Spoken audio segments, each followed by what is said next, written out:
Big up, guys. Big up, guys. Welcome to the stream. And apologies once again for the delay. I was supposed to be on here at 3:20. And again, I'm not on time. And I really apologise, guys, for the delays again, the delay of this. I mean, probably a lot of people, like you people out there, would think I'm on my way to the game. Well, I will be, because obviously the Bees are playing Arsenal tonight at the G-Tech, but I won't actually be going there till 6. I'll leaving at 6, of course. I'm not a massive long way away from the ground. I mean, I'm not obviously in Hounslow or anything, and I'm certainly not going to advertise where I am, because we know what happened with people on here, certain people watching, and that's not everybody, by the way, because I know there are some really great people, non-fraudulent, non-fake people out there, but there are a lot of fake and fraudulent and nut jobs on YouTube, and I'm certainly not going to mention one or two even or anymore. So we do know that there are a few out there on YouTube, I'm afraid. But anyway, I'm here to obviously talk about certain headlines, certain news that we've had. And of course, I will talk about the Bees Arsenal as well. That'll probably be my second subject. Obviously, going to do updates there about the team, the squad, and so forth, and probably a little bit more of a preview again. And a prediction. As I say, I'll be leaving around 6, and I just need to get like an Uber or something to Hounslow, and then just the bus from there. It's not a million miles from the stadium, Hounslow. I know that's where you get that, only a bus stop in Hounslow, and I think that's a bit disrespectful, actually. I know it's a laugh, it's a joke, they made that up, and people say about that, oh, you're just a bus stop in Hounslow, but I think we're more than that right now. I really do. But yeah, suppose you can say that as much as you like, but I think we're going to achieve things. I really do. But anyway, yeah, I will talk about that in a little while. And obviously, one other major headline apart from Sean Dyche being sacked, which I will talk about to start with. Ridiculous things going on there, especially with that big dickhead chairman of theirs, that Greek idiot, fat git chairman, who's just an absolute wanker, as far as I'm concerned.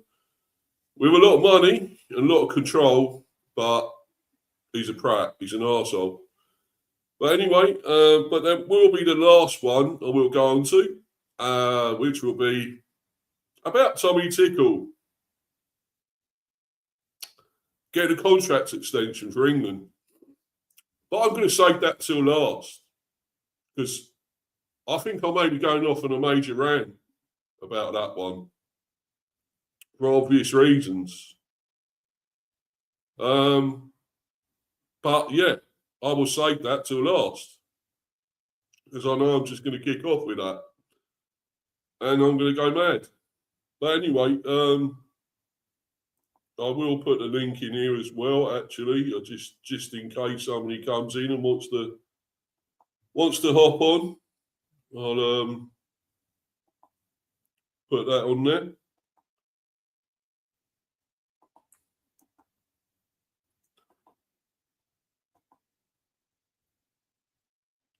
Yeah, there's the link if anyone does want to hop on and talk about any of this.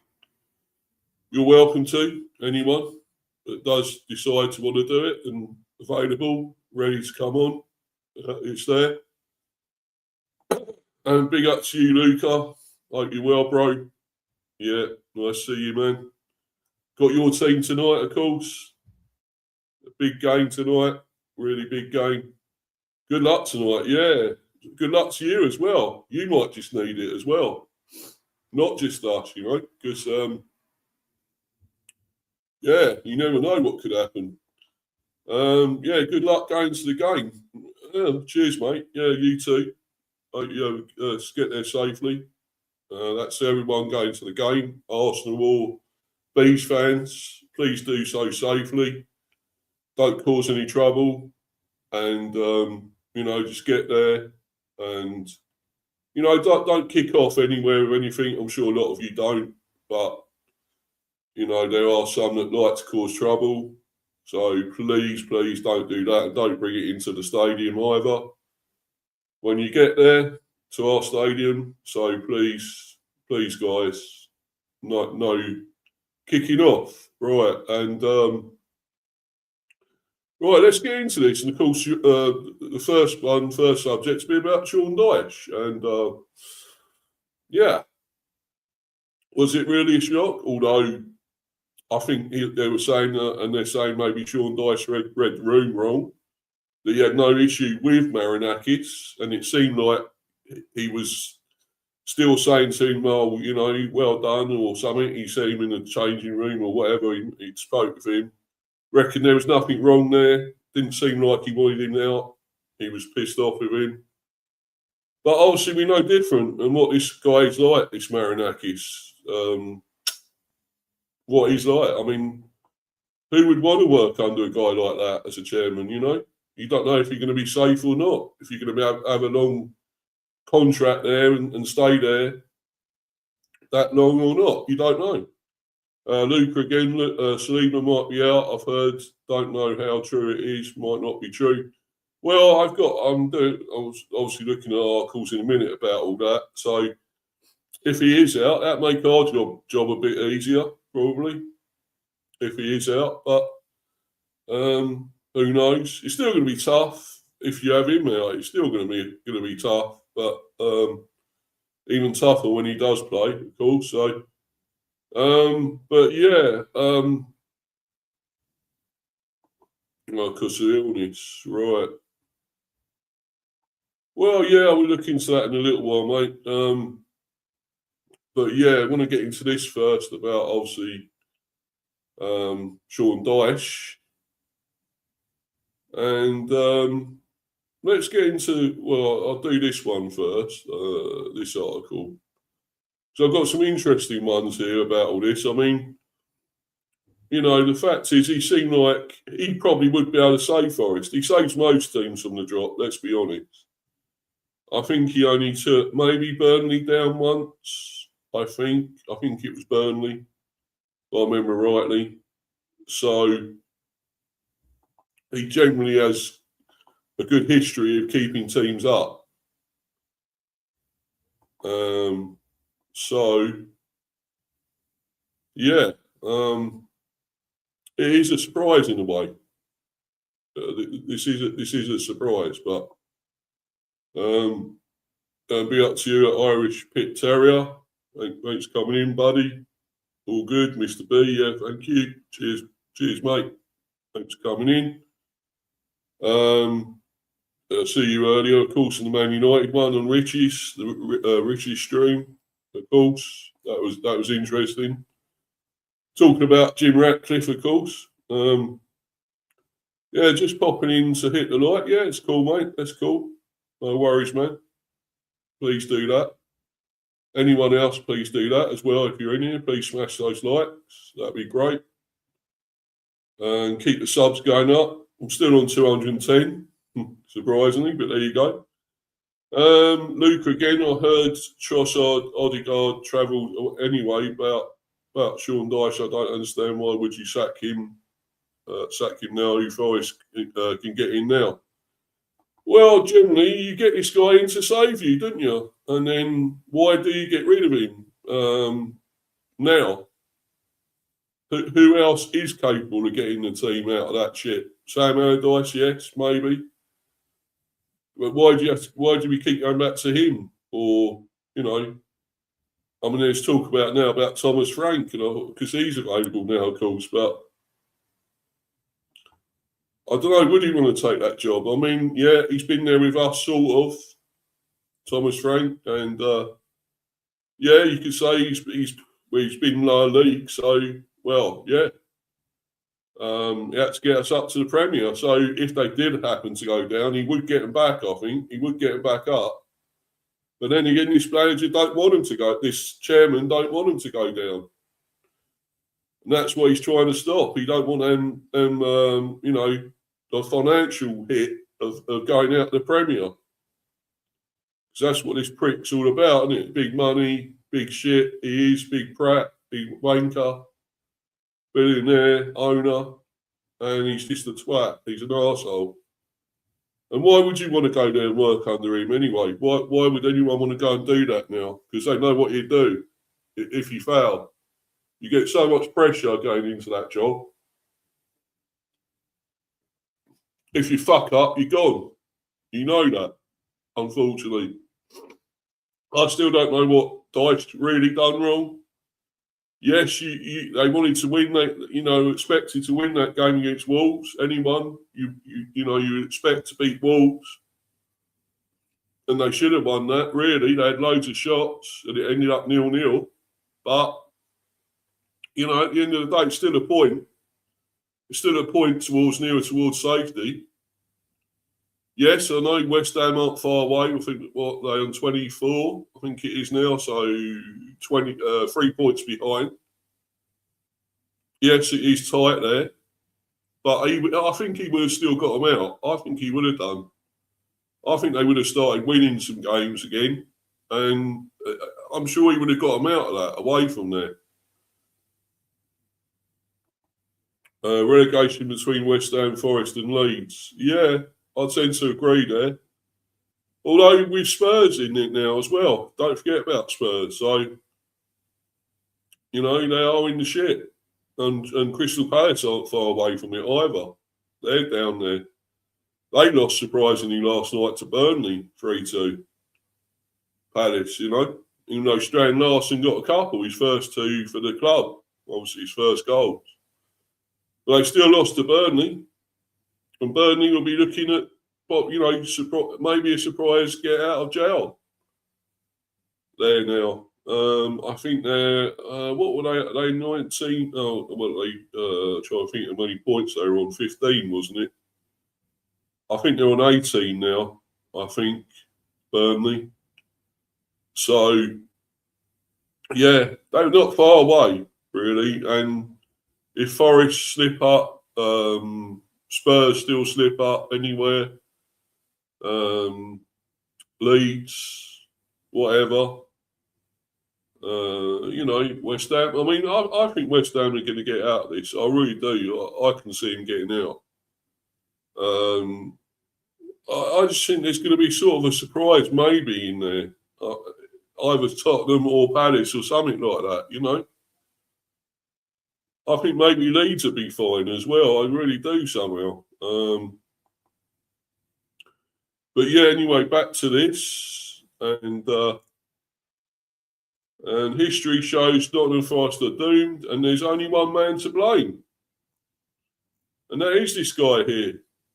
This prick here. Big fat twat, arsehole. Yeah.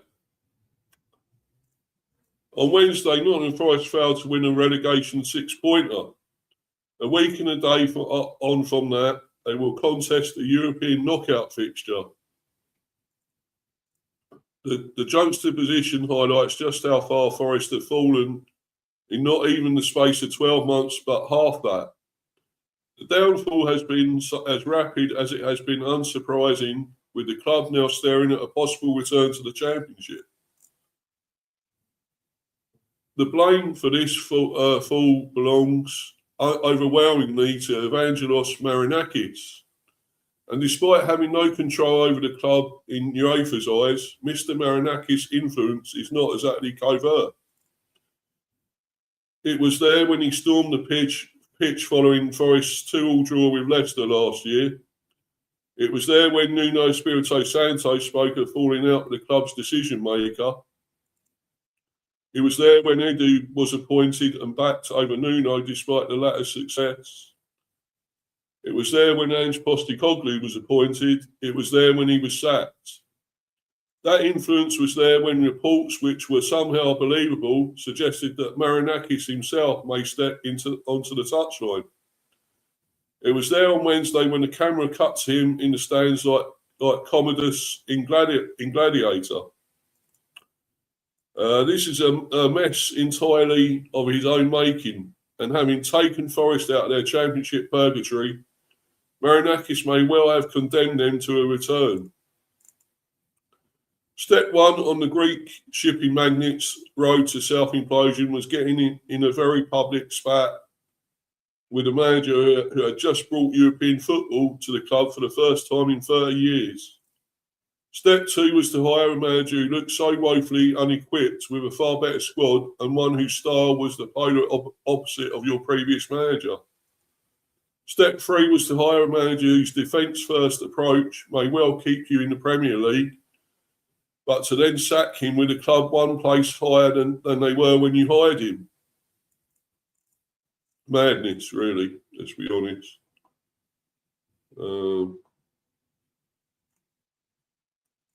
Dyche's sacking was not entirely undeserved. His style of play is never going to win too many fans, and only Wolves have scored fewer goals than the Tricky Trees. Crucially, though, Dyche earns his money at the other end of the pitch, and of the relegation candidates, only Tottenham have conceded less, and even that is by a margin of one. The manager can also only work with the tools at his disposal. Forest had 35 shots against Wolves, yet failed to score. Short of declaring himself player manager and getting on the pitch, what more could Dyche have done about that? Forest also did not significantly strengthen in the January transfer window, and most of their summer signings fit more neatly into the category of could be good, could be bad, rather than guaranteed team improvers. 17th sounds about par for this squad. History also shows that clubs that appoint 3 managers in a year are almost certainly destined for the drop. Dyche was the 21st time a Premier League club has had 3 managers in a year. Only 6 of the previous incidents did not end in relegation. 4 permanent managers is unprecedented ground, and a Forest fan looking for any shred of hope will not have found it with reports that Vitor Pereira is being lined up to replace Dyche.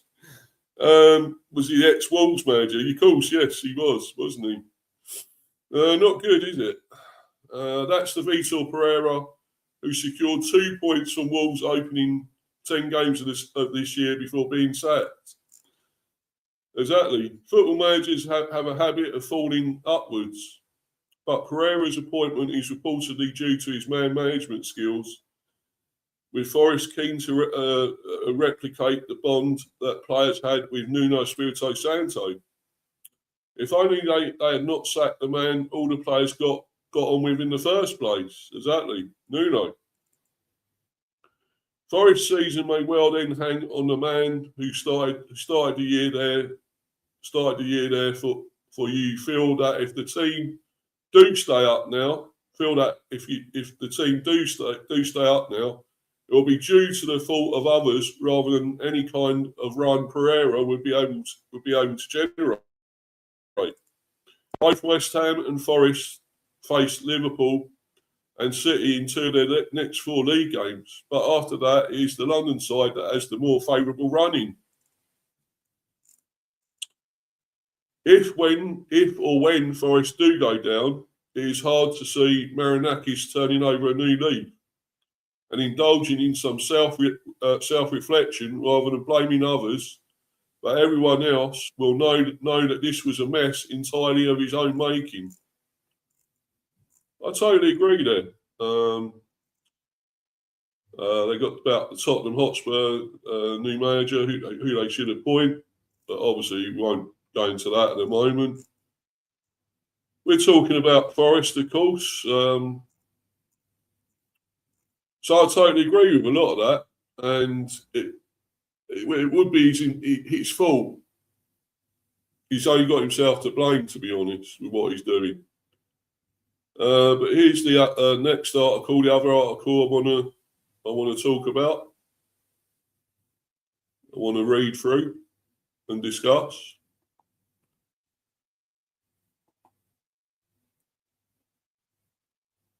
Yeah, Warren, I know you're there, buddy. I'll get you on soon, Al, anyway. I'm just going to read through this, mate, and then I'll get you on. Don't worry, buddy. Player crisis meeting at Forest, which led Marinakis to sack Sean Dyche. With panic growing, Forest's downward spiral in performances became too alarming for the club's owner, Evangelos Marinakis, to ignore. Evangelos Marinakis has rolled the dice for the third time, and away from Europe, this has been a season from hell for Nottingham Forest. Ever since the club's return to the Premier League in 2022, it has been a rollercoaster ride. With 3 relegation scraps, a stirring change for Champions League qualification, a points deduction and various other controversies, Forest are never short storylines. Sean Dyche is now their third managerial exit of the season, with the club taking drastic action as they bid to avoid dropping into the Championship. Panic has been building behind the scenes for weeks. Dyche departs with some senior players understood to have recently expressed concerns over his coaching methods and tactics to Marinakis. After the 0-0 draw with Wolves, where Forest failed to score from 35 shots on goal, Marinakis held a crisis meeting to discuss the next move. Despite reluctance from some board members to make another change and threaten further disruption, Marinakis felt that dismissing Dyche was the best possible solution to salvaging the season. I don't think that's right. I don't think it was, but there we go. The downward spiral in performances was regarded as too alarming to ignore. Fears had grown about a disconnect between the players and coaching staff. Players felt they were unprepared for matches, including aspects of their tactical approach to combat opponents such as the press. Telegraph Sport understands there was also frustration within the boardroom over some of Dyche's post-match comments, which were perceived to have shifted the blame onto the players. Other factors such as team selection were concerned, such as the persistence in using Nicolas Dominguez as a left-sided midfielder despite the number of specialist wingers in the squad. James McAtee, a £25 million buy from Manchester City, had his best game against Ferencvaros in the Europa League on January 29th. It has not been seen since. Taiwo Awoniyi has not appeared since a fine solo goal at Brentford. Yes, I fucking remember it. When we sort of let him go through and fucking fell down and let the fucking twat go through and score when he hardly ever fucking scores. I know. I don't really want to go back to that. Thank you. There was still some sympathy for Dyche. He never made the grade as a player when he was a trainee in the late 1980s under Brian Clough. And this is the job he always wanted. His assistants Ian Wone and Steve Stone are entrenched in the history of the club. There was no doubt that all had deep affinities with the 2-time European Cup winners. This would have meant more to Dyche than most. After never making a senior appearance, he will have been annoyed by any players who did not represent the badge properly. It is understood that he wanted players with experience in the Premier League signed in the January transfer window. 2 targets were Everton's Dwight McNeil and Brighton's Lewis Dunk, but neither arrived. Would have been good signings, I think. Lorenzo Luca was recruited from Napoli, and Dyche was unconvinced when recently asked for his thoughts on Luca Netz, a £2 million left back signed from Borussia Mönchengladbach. But the draw with Wolves means Forest have won only 2 of their past 10 league matches. Dyche said Forest were in the bottom 3 when he was appointed, repairing the damage of Ange Postecoglou's reign. There have been some strong performances, such as the wins over Liverpool, Spurs and Brentford. The problem is that when Forest were bad, they were really bad. There was a woeful first half performance at Wrexham in the FA Cup, which ended in defeat on penalties. 2 defeats by Dyche's former club Everton were poor, while the 1-0 defeat in Braha was calamitous. Friday night's loss at Leeds was arguably the worst of the lot. There will be renewed scrutiny on recruitment and the role of Edu Gaspar, who Warren knows well. I'll bring him on very soon. Knows Edu very well. Bit of a wanker, that right? Their global head of football, indeed. It is difficult to see how Edu survives past this summer at the latest. Yes, how he survived so long at Arsenal was another one as well. Another surprise. Yet, despite the number of summer signings who have proved disappointments, Dyche still had a talented squad. He had Elliot Anderson, the England midfielder, who's rated at 100 million. Yeah, a lot of money. Morgan Gibbs-White, Murillo, Nikola Milenkovic, and Nico Williams. The list could go on, and that is why many fans are frustrated. At one of Dyche's previous clubs, Burnley, and to a lesser extent Everton, there was always a sense that players were overperforming. He flourished under the underdog status of upsetting the odds. At Forest, however, there was almost £200 million spent on transfers in the summer alone. The perception is that his squad has far more quality than they are producing regularly. It is why the recent slump and the resurgence of West Ham under Forest's former manager Nuno Espirito Santo has ramped up the tension. How has it come to this? Last season under Nuno, Forest occupied the top four for more than 4 months and were the surprise package of the season. Despite a late slump in results, they still qualified for European competition after a wait of 30 years. Later this month, they will face Fenerbahce in a two-legged shootout, and the ambition of Marinakis remains to lift the Europa League trophy. It is the prospect of relegation to the Championship that is dominating minds. It would be a disaster financially and for the direction of the club. Forest are now in a place where Nuno could relegate Forest with West Ham. Exactly. That is a nightmare scenario Marinakis desperately wants to avoid. It feels like September the 9th, when Nuno was sacked, will always be the defining moment of this season, or July the 7th, when Edu was appointed. In late July, at Forest's pre-season training camp in the Algarve, Nuno predicted much of what has since transpired. He feared Forest had been worked out by opponents.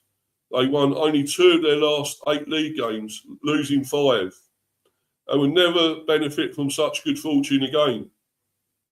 He pointed to incidents such as Murillo's goal line clearance in the 96th minute, which preserved a 1-0 home win over Manchester United on April the 1st. He rated striker Chris Wood highly, but questioned the likelihood of him scoring 20 goals again. Wood has missed most of the season with a knee injury. The absence of new signings in time for pre-season adaptation irritated him, and the appointment of Edu.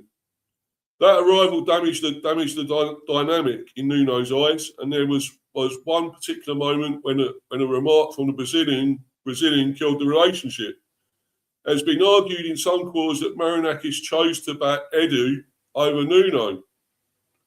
It was never as simple as that. In the week leading up to Nuno's departure, senior officials held talks with the Portuguese to try and salvage the situation. Marinakis wanted stability and had rewarded Nuno with a new contract weeks before.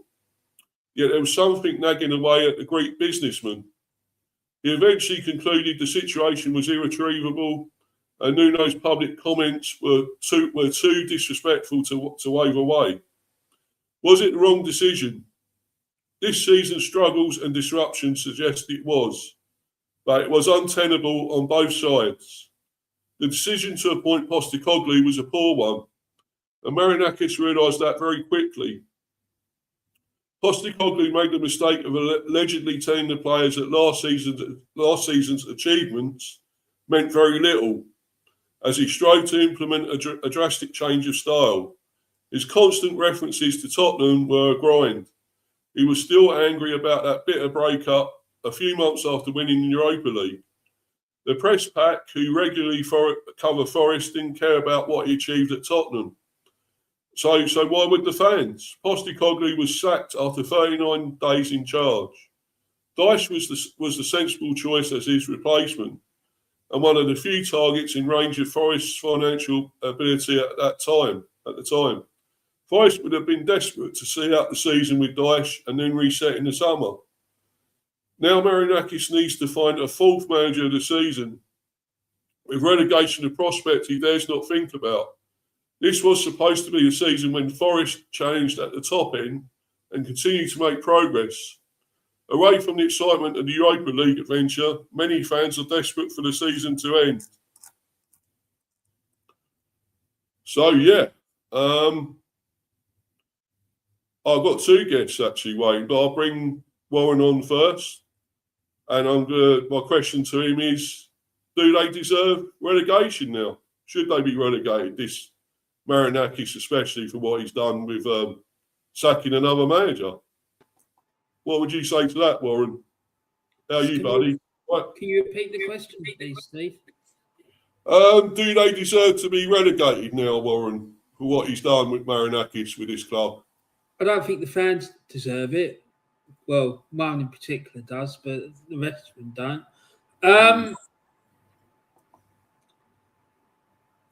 I think the owner, I think the Premier League should step in and force him to sell the club. I don't know whether they can, but it's ridiculous. Like, these people, he's had 3 managers since the start of the season, hasn't he? Steve? He's had 3 managers since the start of the season, and we've had 25 games. That means that 8 managers on average have had 8 games.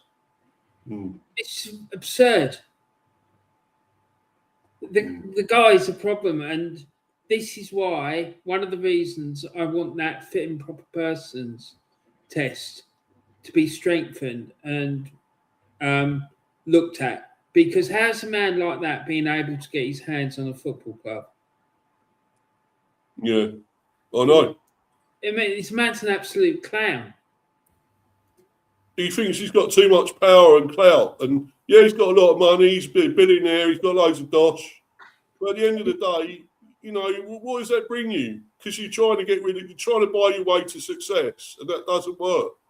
Exactly. But the thing is, Steve, it's not just about money, is it? You know, you need to act with a bit of decorum. Now, I know that I've gone on record numerous times as saying that I wanted a megalomaniac owner. But this guy, there's something that's not right with him. And the Premier League need to bring in a code of conduct for these owners. Yeah. Because it's just ridiculous. You can't be sacking a manager every 8 games. No. It's madness. Like, I know Celtic got rid of a manager very quickly, but we haven't got rid of 3 of them in the space of 25 games. Yeah. Well, you shouldn't have got rid of Rodgers, let's put it that way, should you? He should never have gone. Rodgers. Well, no, but there is a massive issue at Celtic with the board, but there's nothing material there for about 2,000 podcasts, let alone one. Yeah. So this guy, I'm sorry, mate, I don't think he should be allowed to own a football club. It's simple as that. No, I agree. I totally agree, 100%. And if he takes them down, it's his fault. It's totally his fault. It's on him. Exactly, and he will, Steve. Right, I was reading something before I come on, saying that the track record of people who have of clubs who've sacked 3 managers in a season, 90% of the time they go down. So it'd be a miracle if he doesn't. Yeah. Because who's he going to appoint? What manager in their right mind is going to want to go to Forest? Yeah. I want to be under that chairman. Why would you want to go there? You don't know if you're going to be safe or not. How long are you going to stay there under him? You don't know, do you? Because there's so much pressure to win games and stay up. You know, there's too much pressure, isn't there? It's not only that; it's the guy. Yeah. He doesn't know how to manage people. Clearly, no. Do you know what I mean? Like, just sacking someone on a whim, like it's, oh yeah, I think I'll go down the shop and get some more orange juice, or I think I'll go and tidy up the kid's bedroom, or I think I'll go and mow the lawn. That's not what it's about. Mm.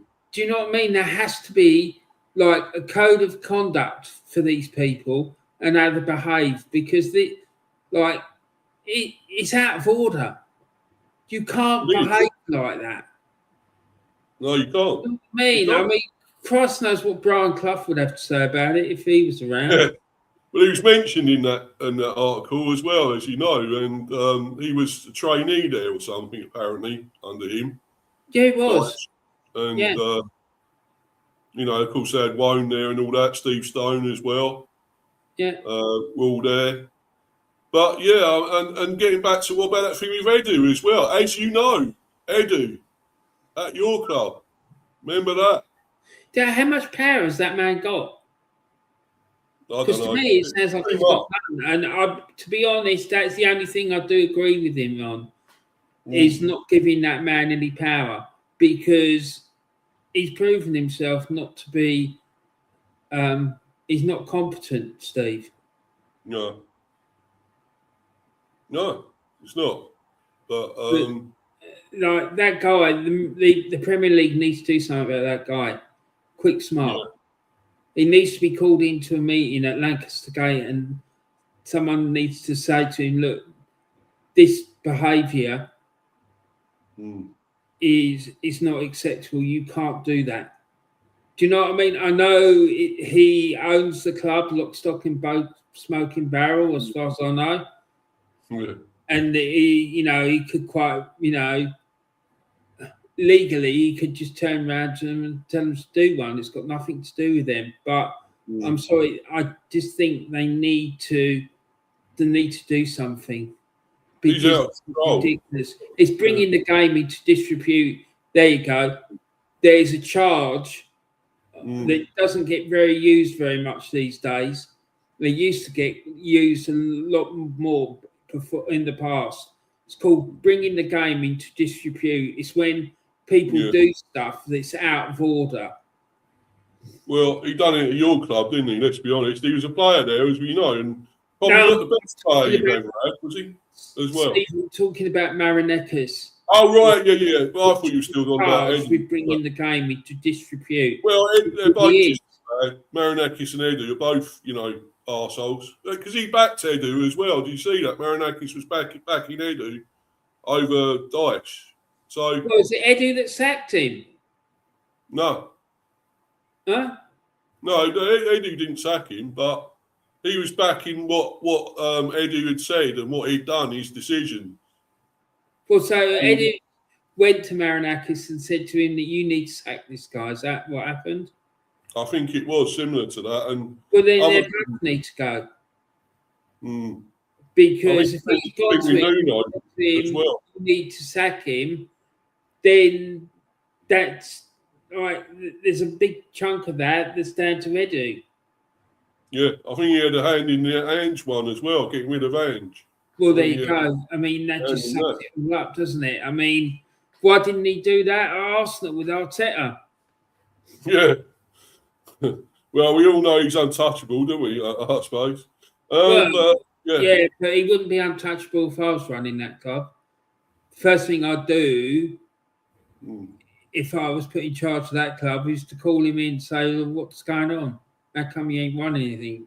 Been here 6 years, you spent £1 billion, treating players like shit and all the other stuff. What's going on? It's not your club. You don't own the club. It's not your money. So I want a report by the end of the week of what's going on and why you haven't won anything. And then we'll take it from there. But he would be on a very, very, very thin ice, mate.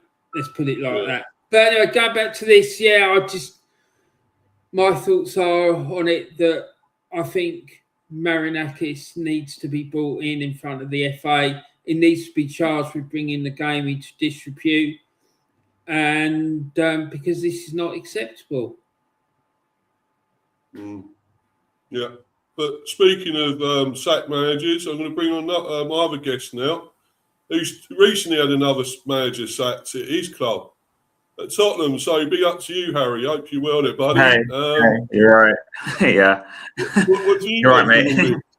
Yeah. What's your opinion? With Forest, it doesn't really surprise me because Marinakis has this is his MO, as they say. Like, he sacks managers constantly. It was like at Olympiacos, it's pretty similar.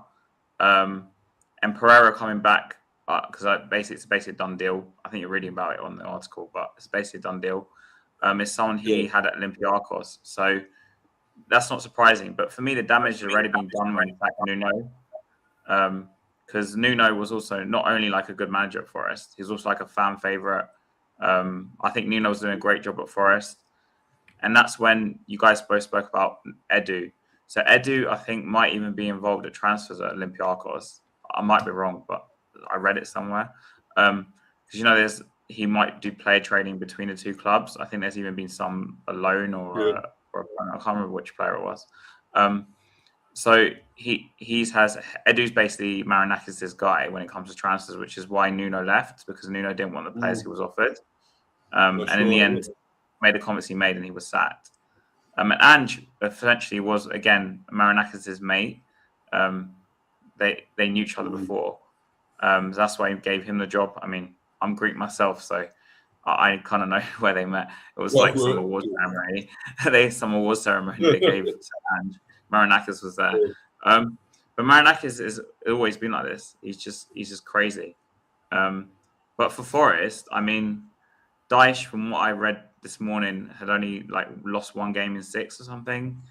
Okay, the Wolves result was really bad, but I don't know if it's more of a gamble to sack him and bring in someone like Pereira, because I don't think Pereira even did that well at Wolves, what I can remember. No, he won. That's stupid, isn't it? Yeah, because I just think Marinakis sees Forest as like a vanity project, as in he wants to win, build a team to win stuff, but it's not because he's like a Forest fan or he has any vested interest, because I still think he has more interest in Olympiacos than Forest, from what I've seen. Because bear in mind, Olympiacos were the first Greek team in Greece to ever win a European trophy. And that was kind of engineered by Marinakis. He put a lot into that. So I don't know which one is his priority. That's another issue with Marinakis. I don't know which club is his priority. Is he allowed to have ownership of 2 different clubs? I think you can if it's different countries. But I don't know what happens if they meet in the same European competition. No, actually, you're right. Yeah. You're right, mate, because there's this whole business with the 49ers, isn't there? Owning Leeds and Rangers. So, sorry, mate. Go on. No, he's a very big, Marinakis is a very big ship owner. He's really, extremely rich. Yeah. Yeah. Would any of us work for him? Because I wouldn't. No. I'll get sacked probably after 6 months. Yeah, exactly. But so being rookie's a bit of an embarrassment to you then, Harry, really, this chairman. Yeah. But as you know, my dad actually worked in shipping. He met him a couple of times. He goes, he's very difficult. He's very difficult to deal with. He goes, Marinakis is very difficult. Sounds like it. Yeah. He's always been like this. So yeah.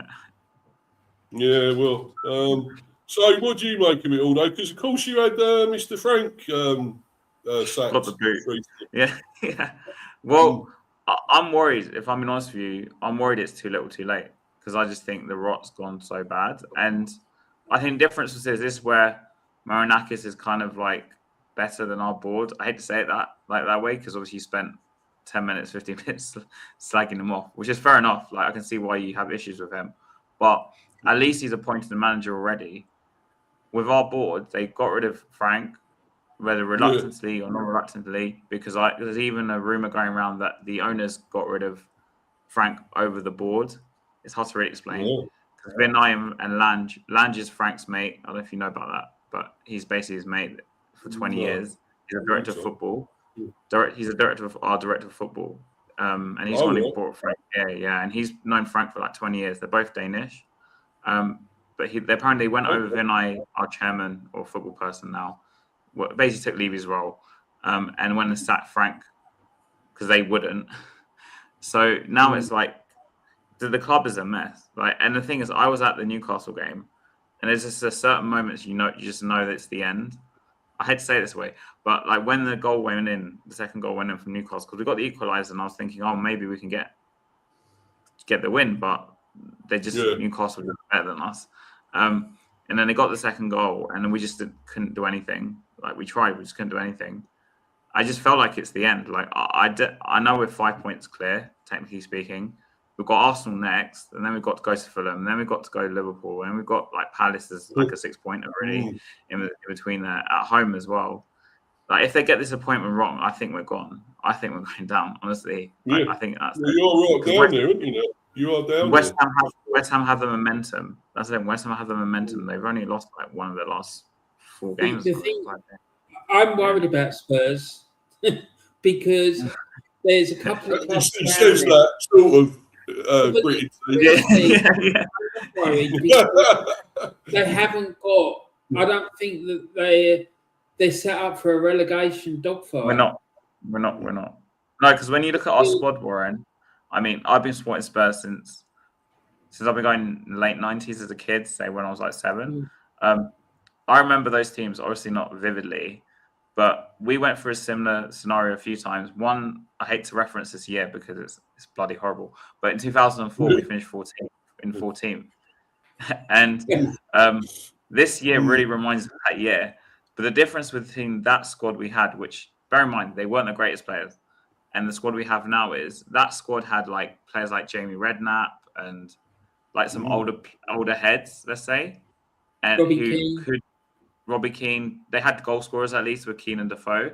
Like I look at this squad, and the biggest mistake we did was, I think Ange's second summer before we won the Europa League, like the summer before we left, we signed 3 kids and Solanke, and I think the bigger recruitment problem stems from 2018 when we didn't sign anyone for like 2 transfer windows. But in terms of like short term, that's hurt us because we have too many young players, especially in the middle of the pitch.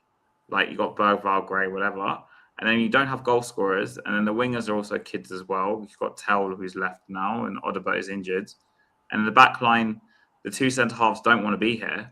Like Van der Ven's clearly going to Liverpool. Romero's. I mean, you know what Romero's like. He got sent off today, but like, doesn't want to be here, and he's also a rubbish goalkeeper. So the spine of the team is just an absolute mess, and the mentality of the club, and it's kind of displayed now. But the fact that we sacked Frank eventually, and we still don't have someone in. I mean, there's rumours they want someone in by Monday, but it's like they don't know what to do. And I'm not apparently.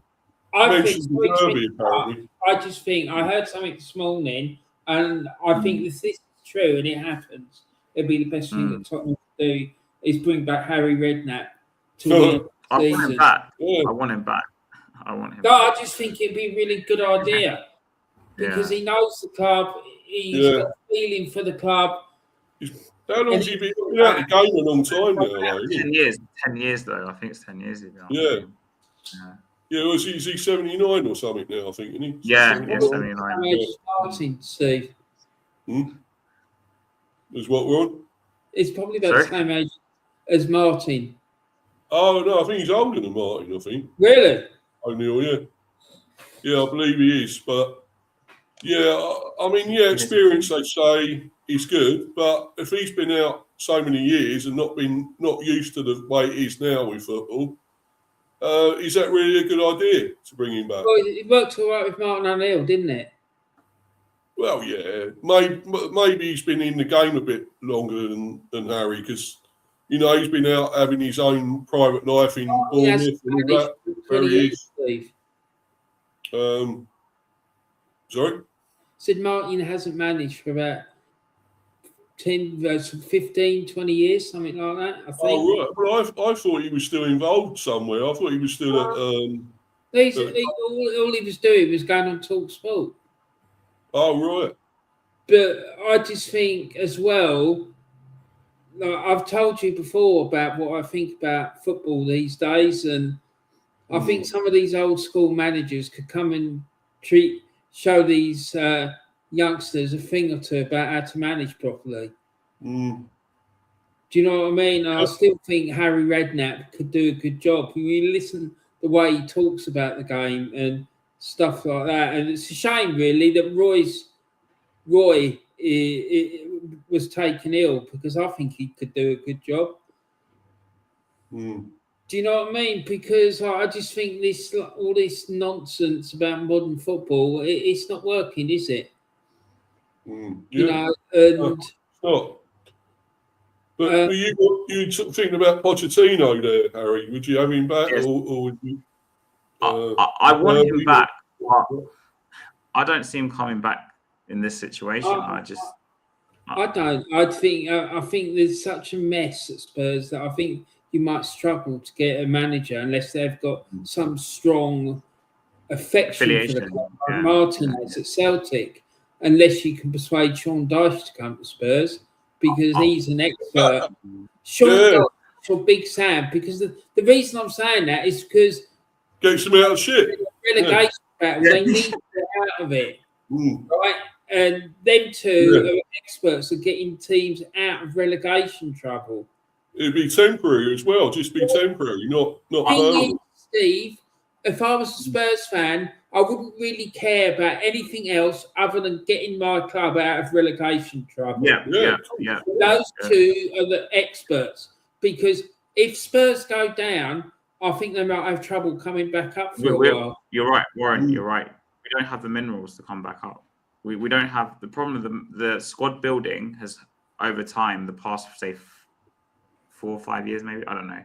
I can't pinpoint when it started to go wrong, but slowly, since Walker left, and then we saw replace them. But at some point, the Pochettino team started getting ripped apart, and we papered over the cracks with Kane and Son, because Kane and Son were the two that kind of remained. And now Kane and Son are both left. Like Son was here last season, but we still finished 17th. And we papered over the cracks, and now the poor squad building over time, coupled with bring managers in to kind of paper over the cracks as well.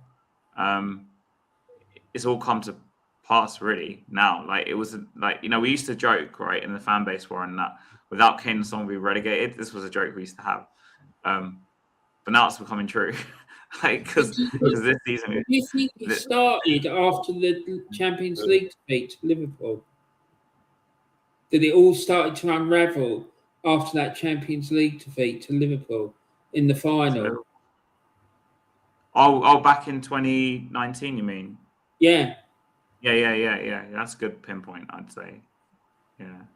Because you got to that Champions League final, and then Pochettino left, and they just didn't kick on. I thought they were going to use that as a springboard to kick on, but it never really happened.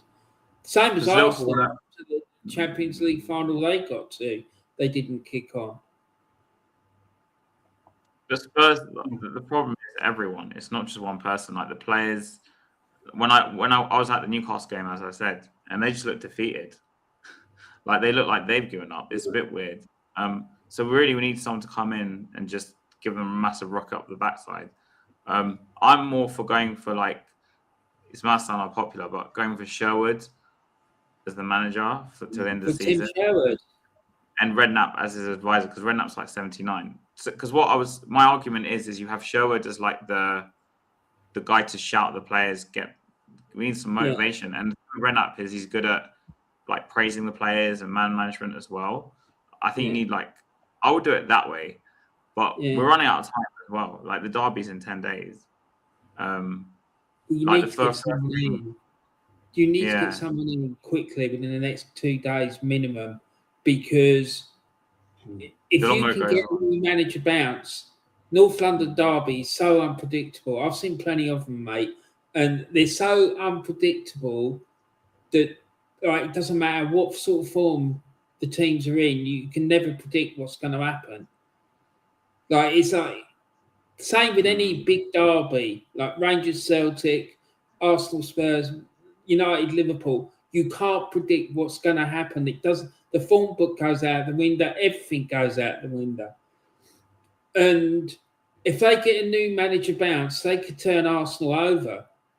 They really could. But that's why I think if Spurs are serious about wanting to stay up, they need to get Harry Redknapp involved at that club doing something. You're right. You're right. Definitely. You're right. Yeah. That's why I said 100%. I don't know whether I want him on the touchline and involved in like the actual like coaching and such. It's more I just want him, like you said, like around the places. At least he has experience in that situation, like lots of experience in that situation with Tottenham. And the reason I said Sherwood was I didn't like, but just so you know, I hated Sherwood. I didn't like him at all. I didn't like his football. I didn't like his tactics. Yeah. But right now, I think he's, to be fair to him, he was very like strong-minded, and he said a lot of home truths when he was at the club in that 3 months, 4 months, whatever it was. And he brought through Harry Kane, to be fair to him. But I think that's the two I would go for. And the problem we have is that the board also is very reluctant to bring in an interim, which is why we delayed the sacking so much. Because I would have sacked him after West Ham, personally. That was the game I would have sacked him. Because for me, that was it. A lot of people said they would have sacked him after Forest, after Arsenal. We lost 4-1 to Arsenal. Because there's stories that the players turned up late afterwards, the morning after or whatever, the Monday after the game. So they did clear respect, and that's what people were saying. But my worry is we've left it too little, too late. And then if they get the next appointment wrong, like that's it. I think, I agree with you, Warren. Like if we go down, it's going to take us years to come back. I don't know. Is this coming in his coffin, Harry, Thomas here, with what he was saying about Arsenal? He was obsessed with Arsenal and spoke about Arsenal every time, how great they were better than you, and this and that. And obviously that Arsenal Cup he had there didn't help either. Holding that. But Vinay is also ex-Arsenal as well. Like Vinay is also ex-Arsenal as well, which is why, But Lange is a massive problem. Our director of football was a massive problem because Lange is the guy who kind of kept Frank longer. He didn't want to get rid of him. I remember when they got relegated the last time, and I remember they played when they were in the second division, as it was then. They played against Bristol Rovers and won 8-0, I think it was, in a league game, and they absolutely destroyed that league. But I don't see that happening this time. I think they're going to struggle to get back. Oh my God! If I was a Spurs fan and I saw that, I'd be doing my nut. It's Photoshop.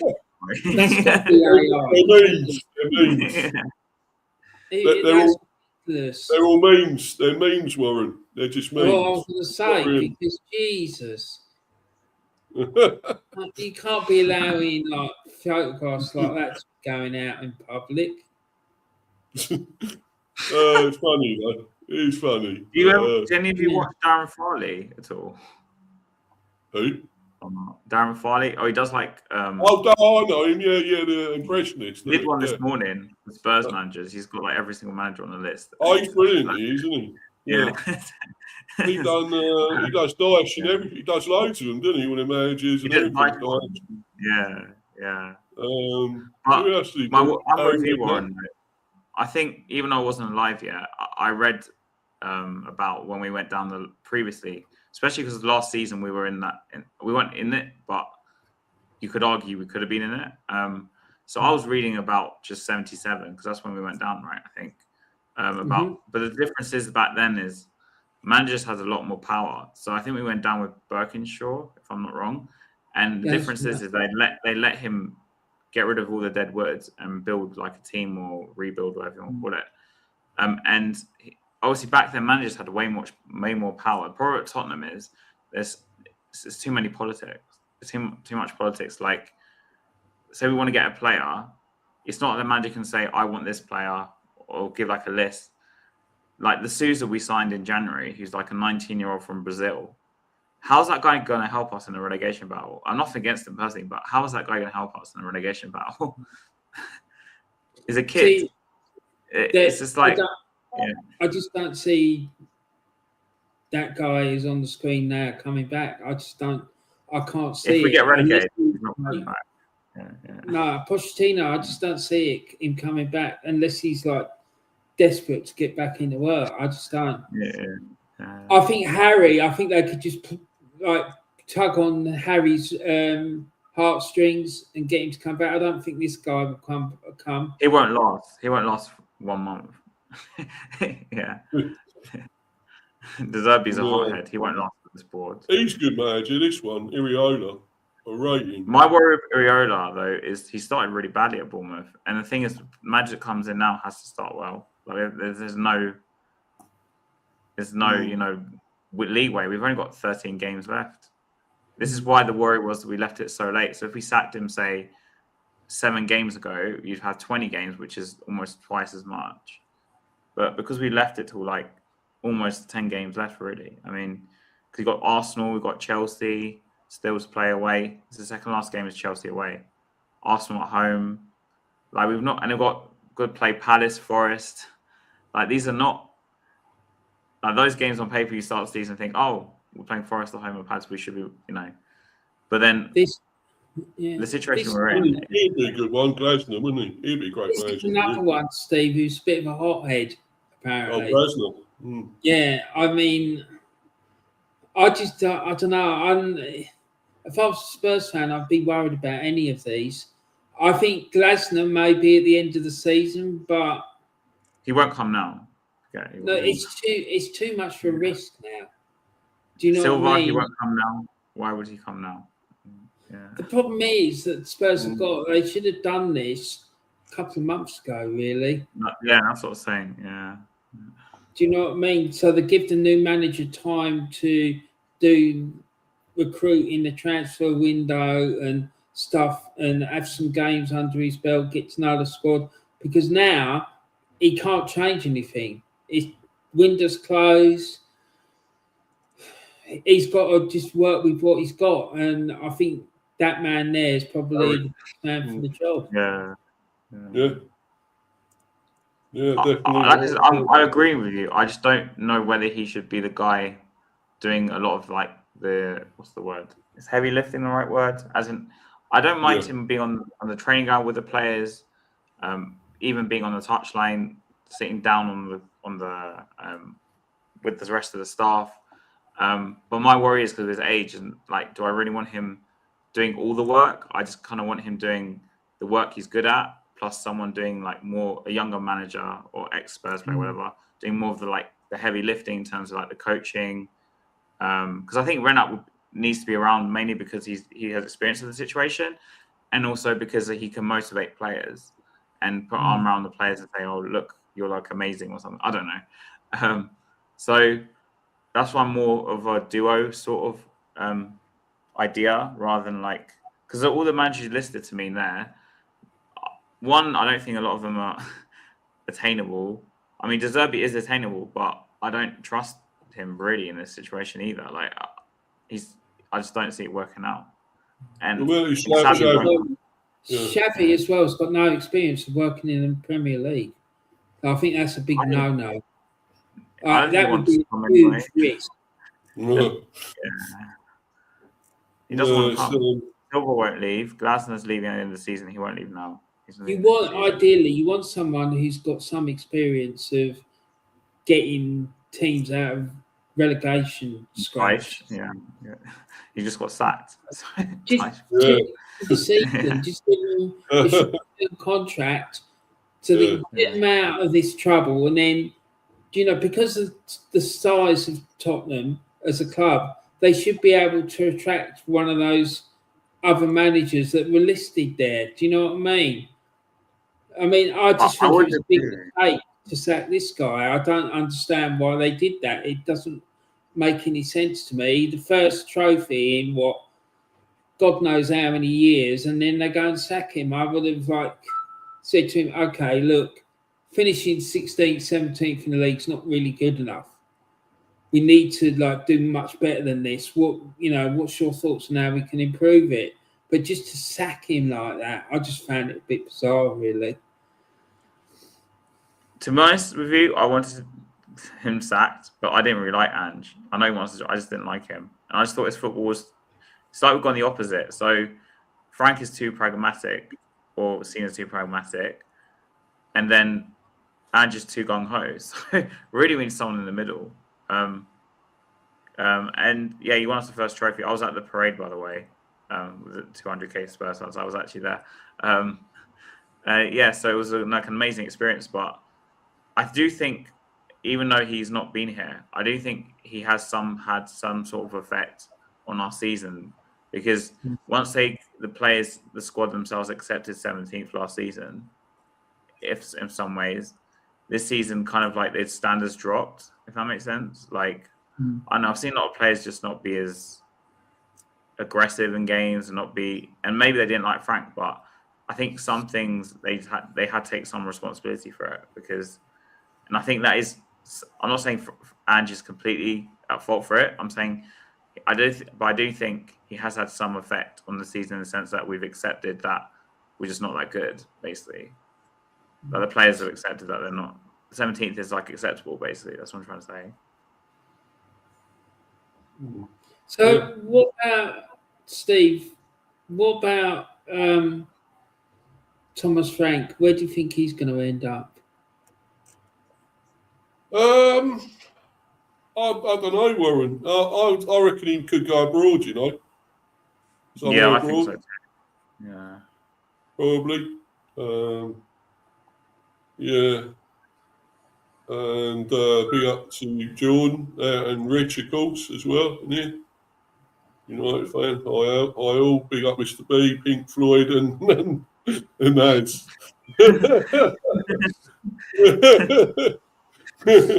Yeah, exactly that background that Warren's got. Yeah. Yeah. No one knows where I am. Yeah, brilliant. Us and them, Steve, really, isn't it? To be honest, and you know, so we're falling into a ring of fire if we're being honest about it, Steve. The old Johnny Cash, yeah, definitely. But, Warren, do you support Forest? Sorry, I don't know, because he doesn't have a. Do you support Forest? He supports Arsenal, Warren. mate. Me, I'm a Celtic fan, mate. Arsenal and Celtic. Well, Celtic more now, you should say. Yeah, I was an Arsenal fan for years and years and years, and I got really annoyed with this Arteta thing, and I just walked away from it. I just couldn't take it any longer. It just drove me out the wall, because I just think it's all plastic nonsense. I don't think it's ever going to deliver anything, and I just think he's a despicable human being, if I'm being honest with you. Yeah, definitely. I think a lot of people agree right, with by the that. way, Andrew's right. If you go back up. Sorry, please go back up. No, go. Yeah. No, go down. No, not after a Charleston bit. Just after. Just keep going. Stop. Oh, and he goes about. I was looking at Neto and Buemo, Semenyo, Guehi, because I said we're going to go from 5th to higher. That's because we're doing. And those 3 teenagers were outstanding players, and they think that we're great players, but they're not going to get you from 4. So that sums up Spurs in a nutshell. We get Champions League and or whatever 5th, and we're just buying youth players really, rather than trying to push on by buying more first-team players. Like, you know, you mentioned Buemo, Semenyo, Guehi, Neto. He loved Neto. Ange loved Neto, I remember. Like, I'm not saying they're all attainable, but we could have maybe got one of them at the time or 2, rather than buying just Solanke and 3 kids. And that's really not helped our season this season. Yeah. Who would you say has actually been your successes there then as players? Kudus, would you say he was quite good, wasn't he? Bringing him in? If I'm being honest, I said Paulinho, to be honest. And he's the lone player. He's the only one. He's quite good. He was at Fulham, wasn't he? He was at Fulham, I think. I'd probably make him our captain, to be honest. I know he's on there on loan, but we just have no one else. Simons or whatever. Is it Simons or Simons? That'd be Simons, yeah. But the thing with Simons, right, he's started to do a bit better, but I just don't think he has the strength for the league. Because a massive mistake for us to have missed out on Gibbs White and Eze. If we got one of those two, I think the season might look very, like, not completely different, but maybe it would be like not in the relegation conversation might be a bit more comfortable. Because the problem with Xavi was he's taken this long, even maybe not even being settled in the league now, but he's taken so long to get a foothold in the league, and he was literally our creator. And it's almost too late. Like, he started to play really well 2 games before last. And I mean, against Newcastle, we got bullied, unsurprisingly, because the problem with him is his physicality, just not that physical. And yeah, he's very inconsistent, but he's still like 22 years old. So I know what you're expecting. You sign Eze, you know what you're going to get. Most likely, if you sign Gibbs White, you know you're going to get, because they've been in the Premier League for a while. So, and that was a massive mistake. You missed out, didn't you? You did it too long with them or something, didn't you? And Arsenal swooped in the end. Yeah, Eze was a massive thing, and he's not even playing at Arsenal now. This is what annoys me. I know, yeah. Yeah, no, mate, honestly, believe me. Yeah. This is an interesting one, Steve, that you just brought up. Robbie Keane. Now, the thing is, Robbie Keane, he's a massive Celtic fan, right? Yeah, I've heard There's that. a big vacancy come the beginning of the next season at Celtic from the manager post. But the problem is Celtic fans don't want him because of his links to Israel, right? So, I don't know. I think because of the thing with what's going on at Celtic with the board, they might try and appoint him, but if they did, it would just cause massive ruptions. Well, it wouldn't surprise me if they did, and I think he himself, as an individual, is interested in that job, but I just don't think it's going to happen. I think a lot of these managers might come to Spurs at the start of next season if Spurs are in the Premier League. If. Because I'm convinced. I don't think it's cut and dried they will be. I'm not saying they're going to definitely go down, and I'm not saying that they're going to stay up, but it's in the balance, and they have to get this appointment, whether it's short-term interim like Harry, right, because if they fuck it up, they're definitely going. Because West Ham form, and then Palace will pick up a few wins, and we've got to play Palace as well. I mean, it's not. Well, they're down there as well, aren't they? They're struggling. Palace, they lost to Burnley last night. So, but there is one big manager that we haven't mentioned, and no one's mentioning this guy, and I'm a bit shocked that no one's mentioning him for any of these jobs. Yeah. You know, it is, Steve. It's your favourite manager. Oh God! Is his favourite manager? I'm trying to think now. He's I know what he's trying to. I know what he's saying here, Harry, but I'm trying to think who he means. Somebody I don't like, basically, isn't it? Yeah. You can't stand him, Steve. Every time his name gets mentioned, you just go off on a massive rant. We talked about the England manager. Or... Gareth Southgate. Oh, Southgate. Yeah. Oh, yeah, he's been linked. Good you brought that up. He's been linked. Oh, yes, yeah. I mean, I thought you was on about Tommy Tuchel for a minute, Warren. But, no, because he's just signed a new contract. I know he has, I know. Yeah. I'm going to rant about that as well. I'm not fucking happy about that. He's got an extension with England. What the fuck has he done? He just got us fucking qualified, which anyone could do in that fucking easy group. And he hasn't even been in a World Cup yet. Oh God, you started me, mate, already. I didn't want to do this yet. I'm fucking annoyed about all that. Wow. You know, but I am. It's not right. We ain't done the World Cup yet, and he's fucking got a new fucking contract. How? An extension. Yeah, but how does he do that? Yeah, but going back to Gareth Southgate. Yeah. Do you two think it'd be a good fit for him to go to Spurs? Our fans won't like him, just so you know. No. Well, you could say what he's done with England. Does he have the metal for Tottenham? Because Tottenham's like, he's not a big enough manager. It's more the mental side of it. Like, Where come else to did this. he manage Middlesbrough and whatever before, didn't he? Did he take them down? I think he took I Borough think down. he did, didn't he? It I think he it did. was a Borough, wasn't he? Eh? It was at Middlesbrough for a while, wasn't he? Oh, yeah, that's what we're talking about, Warren. Yeah, he was I there. think he went down with them. I think he took him down, yeah. No, Yeah. that's the last one you want. And You then, don't want he's like got a track record of taking teams down. because I think McLaren was there as well for a while, wasn't he? Or Yeah, something Steve as well. McLaren. Yeah, Right. Steve McLaren. Yeah. If he's like talking in some mad ass Cockney accent, if he comes to Spurs.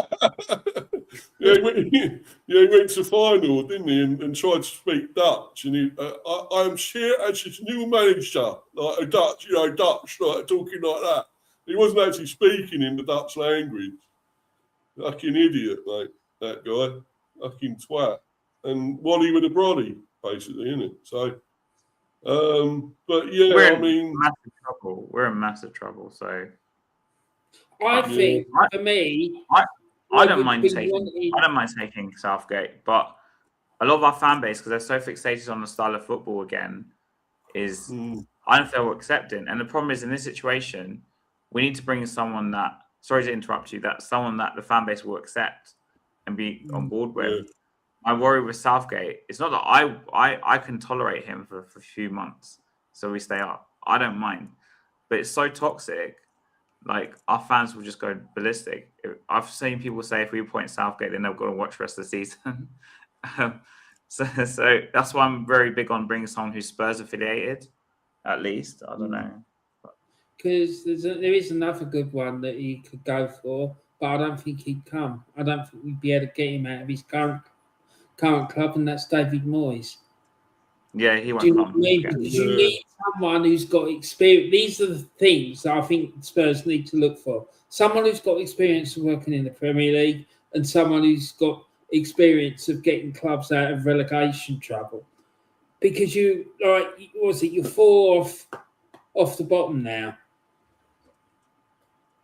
So, we're lucky that Forest didn't win and they drew. And I know the fan base will go nuts if you appoint someone like Big Sam or Sam Allardyce. Get hammer him, Harry. Big Get Sam hammer him. or Sean Dyche. We're definitely going down. They've got this reputation of playing raw football and negative football, right? Yeah. And that's not in Spurs' DNA, right? They're the polar opposite of that.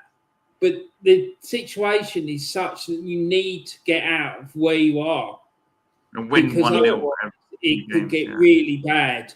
It's the great escape, isn't it? It's got to be the great escape, really. Yes. Warren, it got to the point when I'm looking at West Ham fixtures, Forest fixtures, Leeds fixtures, trying to see what's going to happen. Like, it's that bad. Like, I'm looking through their fixtures, trying to say, oh, where can they win games? Where can they lose games? Because we've got to a point where I'm just struggling to see where we're going to get anything. And the problem is, the longer this managerial search, which can't be very long anyway, goes on, I'm not going to have a picture of what the derby is going to look like unless, apparently on Monday they're going to appoint someone, or they hope by Monday morning they'll appoint someone because they will give them 5 days off. Sorry to interrupt you, mate. Is there anyone taking interim charge? For now. Is there an interim? Ryan Mason. What about Ryan Mason? You had him there. No, he's not at the club anymore. Oh, so who's taking charge of day-to-day affairs until... Heitinga. Well, I'm guessing it'll be probably Heitinga, this Heitinga guy they brought in. You've still got Cochran there as well. With Somerset. No, Steve, not him. Harry Potter. Yeah. No, I'm saying that. But I don't think the players are training. I think they'll give them 5 days off. I heard. Yeah, that's what I mean. Because someone needs to be working with these players till they get someone in, whether it's an interim boss or whether it's a full-time appointment. Look, our fixtures. That kind of fixtures is a bit terrifying. I'd be terrified of that. Arsenal at home, Fulham away, 0-0. Liverpool away. We're not getting. You're doomed, mate. You're doomed. You're doomed, pal. I think the most doable one, and now this sounds mad, the most doable one out of all of them is the one against Arsenal because because of the fact it's a derby, and like you never know what is going to happen. It's just that completely unpredictable. Do you know what I mean? Like the rest of them, though, Fulham away, that could be really tricky. Palace fighting, relegate there against relegation as well, down there as well. These are 6 pointers. There's 2 6-pointers in there. 2 away games where we barely get anything at, and then the North London derby. That's the fixtures. That's how I would describe them. So when I look at them, I think, well, where can we get something? We're gonna have to try and beat Palace and Forest at home somehow. Get maybe a draw at Fulham and get something from the derby. I don't see us getting anything at Anfield unless they have a really off day. I know Slot's not doing well, but unless we could do something at Anfield, I don't know. We've not won at Anfield since 2011, I think. So what, it's been 15 years since we won at Anfield. Yeah. And we don't do well there. The referees always are against us at Anfield. We always get like a weird decision. Do you think that Spurs? The referees are just idiots anyway. Do you think Spurs will bring in Hoddle in any shape or form? Sorry? Do you think they would bring in or get Glenn Hoddle involved in some way? Say, I don't know. I know he's had a heart condition and stuff. Yeah, that's another thing. Yeah. But Harry Redknapp and Glenn Hoddle was like a duo or something. Yeah. I don't think the club want to bring Hoddle back because I think it's a good idea because obviously once Frank got sacked, all the streams went ballistic. Obviously looking at all the candidates and like people they wanted, and Glenn Hoddle was one I did like watch about or people talking about it. But obviously his heart condition is an issue, but also Glenn Hoddle, I don't think the board and the owners like him because since he's left, he's literally slandered the club pretty much every time. It's like Steve Perryman. They don't have him at Spurs, as in he's not an ambassador. He's not a... there is another one. It's Chris Hughton. He did have a really good track record when he was manager at Newcastle. Yeah. He hasn't managed anywhere for a while, has he? No, he has, Steve. He's been overseas and I think he's done something with the Irish as well because he's an Irish fella. Yeah. But I don't know. It's a bit left field. I looked at him. Because he's Warren. That's one I looked at as well because I went on Transfer Market this morning because you can also search free managers, like managers not in the club. And Chris Hughton was on the list. I mean, some of the other names I don't remember. Like, I don't know any of them. But I did look at him. But did you say he didn't do well at Newcastle? He did in that stint. He did, yeah, because he got them up. And I know the Newcastle fans were really angry when they got rid of him. Because he got promoted and they were playing really good football and doing really well. I mean, obviously they must have done well and to get promoted, but they were playing really good football and the Newcastle fans loved him. And then they sacked him before the season started. They didn't even give him a chance because they wanted to appoint someone else. And I think it was with these new owners. It wasn't. Oh, the Saudis. Do you mean the Saudis? Yeah, it wasn't Mike Ashley that did it. It was, well, actually, it might have been Mike Ashley. I can't remember. But I know that he was there. He did really good job. He got him promoted, and then they sacked him before he even had the opportunity to play a game. And I know the Newcastle fans were really upset about it because they really liked him. So has he been, Warren? Has he been in the game recently? Because obviously he's available. I think he has, but I just think he's been. I think he's been overseas because the reason I know is because I was going to do a stream with an Irish fella about the candidates for the Ireland national team job when the current national team manager took control, and he was one of the ones that we were going to look at. Yeah, but that was a while ago now, so I don't know what he's been doing since then. But he had been in work and he'd been doing stuff overseas, and He seemed to have done well wherever he'd gone.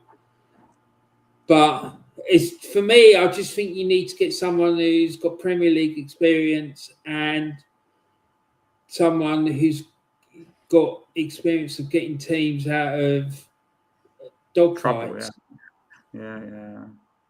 Chris Hughton's quite liked by the Spurs fans anyway, so it wouldn't be like, I don't see us going mental if he was appointed. I don't know, but I think whoever they appoint, someone's not going to be happy. But it's just they have to try and. I want them to appoint someone that at least has some Spurs affiliation in some way. I don't know, but it's hard. I mean, there's not many people left. Yeah. It is hard, but the thing is, if whoever comes in manages to get them out of this relegation dogfight, they will be liked by the Spurs fans, no matter what. Do you know what I mean? But I just think for me, the obvious candidate would be Harry Redknapp. Yeah. But he's been out of football for 10 years. Don't get me wrong, he's the first person I thought of. My only worry is, like I said, he's been out of football for 10 years. So I want him to be appointed, but just not maybe the manager, like not maybe an advisor. Like that's the word I use, in like an advisor role, or like some role they can think of that he can do the man-to-man stuff, because he was brilliant at doing man-to-man management. Like I can imagine him being amazing with players, because everyone speaks fondly of Redknapp. Like, you know, he put an arm around his shoulder and said, "Oh, you're a great player," blah blah, whatever, and you know, that sort of thing. That guy you mentioned earlier, who's ex-Spurs manager, I can't remember what his name was, that you mentioned. He's got really high standards. He won't tolerate nonsense. Because I remember just before he left, he was calling Tim Sherwood. Yeah. He's got really high standards, and he was calling out the players for a lack of effort and stuff. Yeah, and the board. Yeah. The only issue with him is that there's a perception that he's an Arsenal fan. Yeah, but we're quite desperate right now. Anyway, guys, have you got an opinion on this? Because I need to have a comfort break. So if you could chat about this for a minute, a little while before you let loose. Yeah. Okay. Yeah, mate. Yeah, sorry. Yeah, go ahead. Yeah. For me, I like that Tuchel was a manager, but I don't know why they give him a new deal, because the World Cup's not finished yet. So. I mean, when's this new contract running till? Is it till after the Euros? Yeah. He's holding up a shirt saying 2028, isn't he? Or is it not 2038, is it? Yeah. I mean, I don't know. I tend to agree with Steve on this. I just think they should wait. Because what happens if he goes to the World Cup and it's an absolute disaster? Yeah, they have an absolute disastrous tournament and they get knocked out early doors. Do you know what I mean? Because the last tournament they were in, they were lucky to get to the semi-finals. To the final, in my opinion. They could have been knocked out in the group because their performances were shocking and they just scraped through against a number of teams. You're right, 100%. You're right. And and he seems to be employing the same tactics as what Southgate does. And if he does that in this World Cup, I can see it going the same way. And I don't know, it's just the fact, knowing what a lot of the old school England fans are like. Yeah, they won't like him. Yeah, and they're quite xenophobic.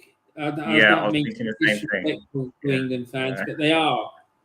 They've got a really bad reputation for that. I didn't think they would accept him from the get go, because he's German. Yeah, right? literally. That's exactly what I was thinking. Yeah, big no. Yeah. So I don't know. I think it's a bit premature, if you're asking me. if he has a bad World Cup, I think the fans will want his head anyway. So it's just like, yeah. I'm with you, Warren. Though, is that also the fact he's not English is a big thing. Yeah. Well, it is, especially with the old school fans, people about my age and above. Like They they like won't accept it because I've seen them at close hand. I know what they're like.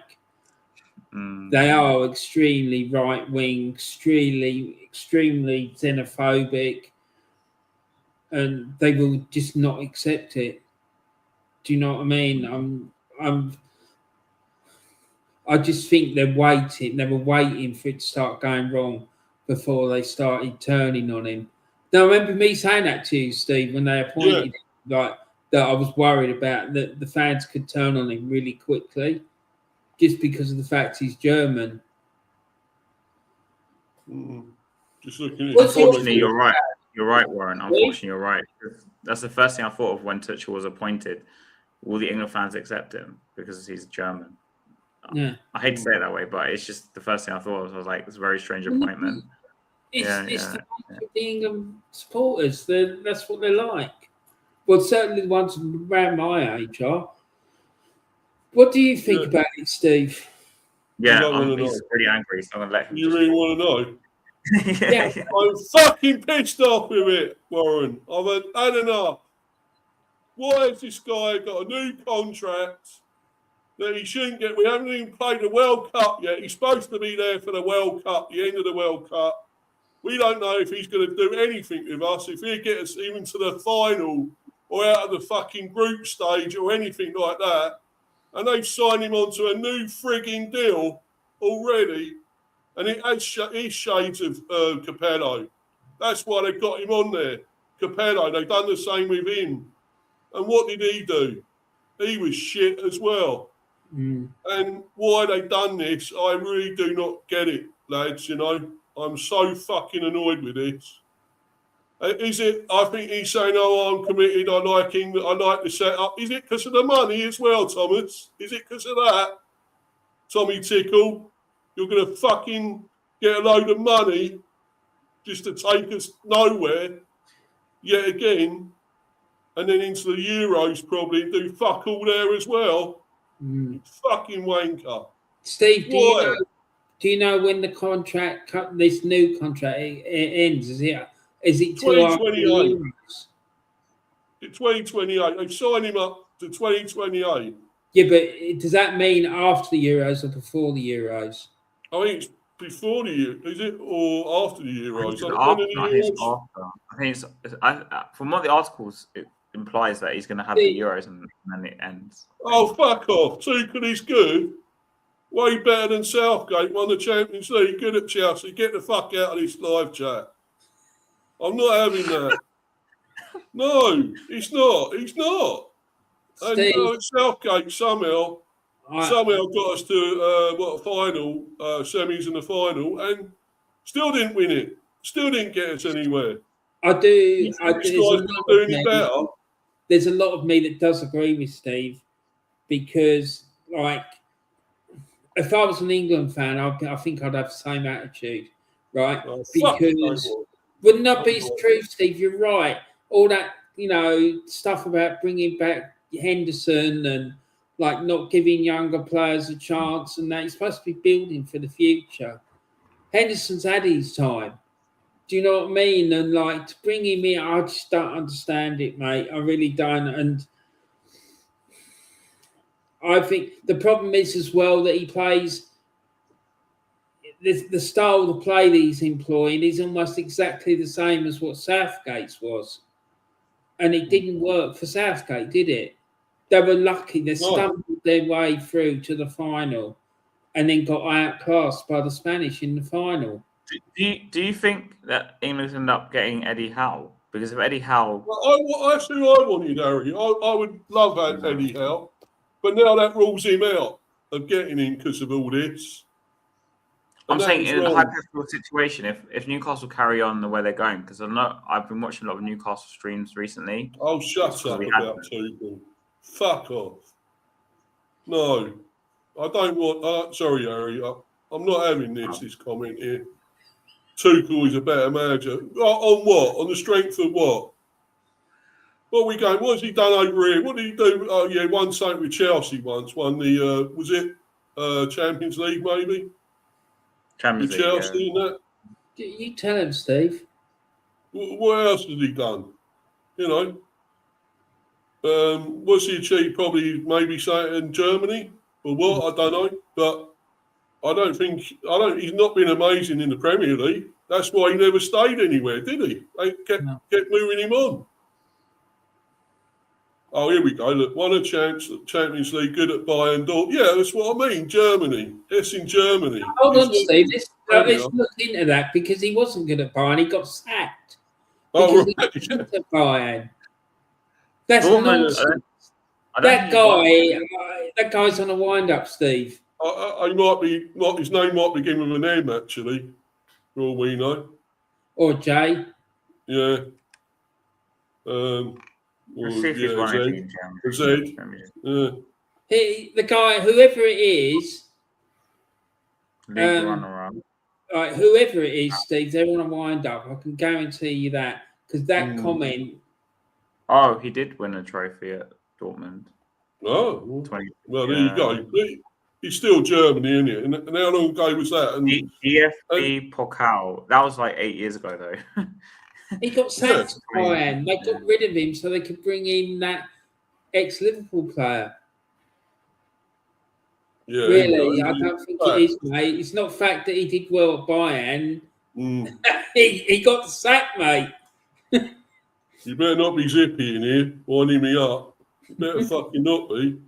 Oh, it might be, mate.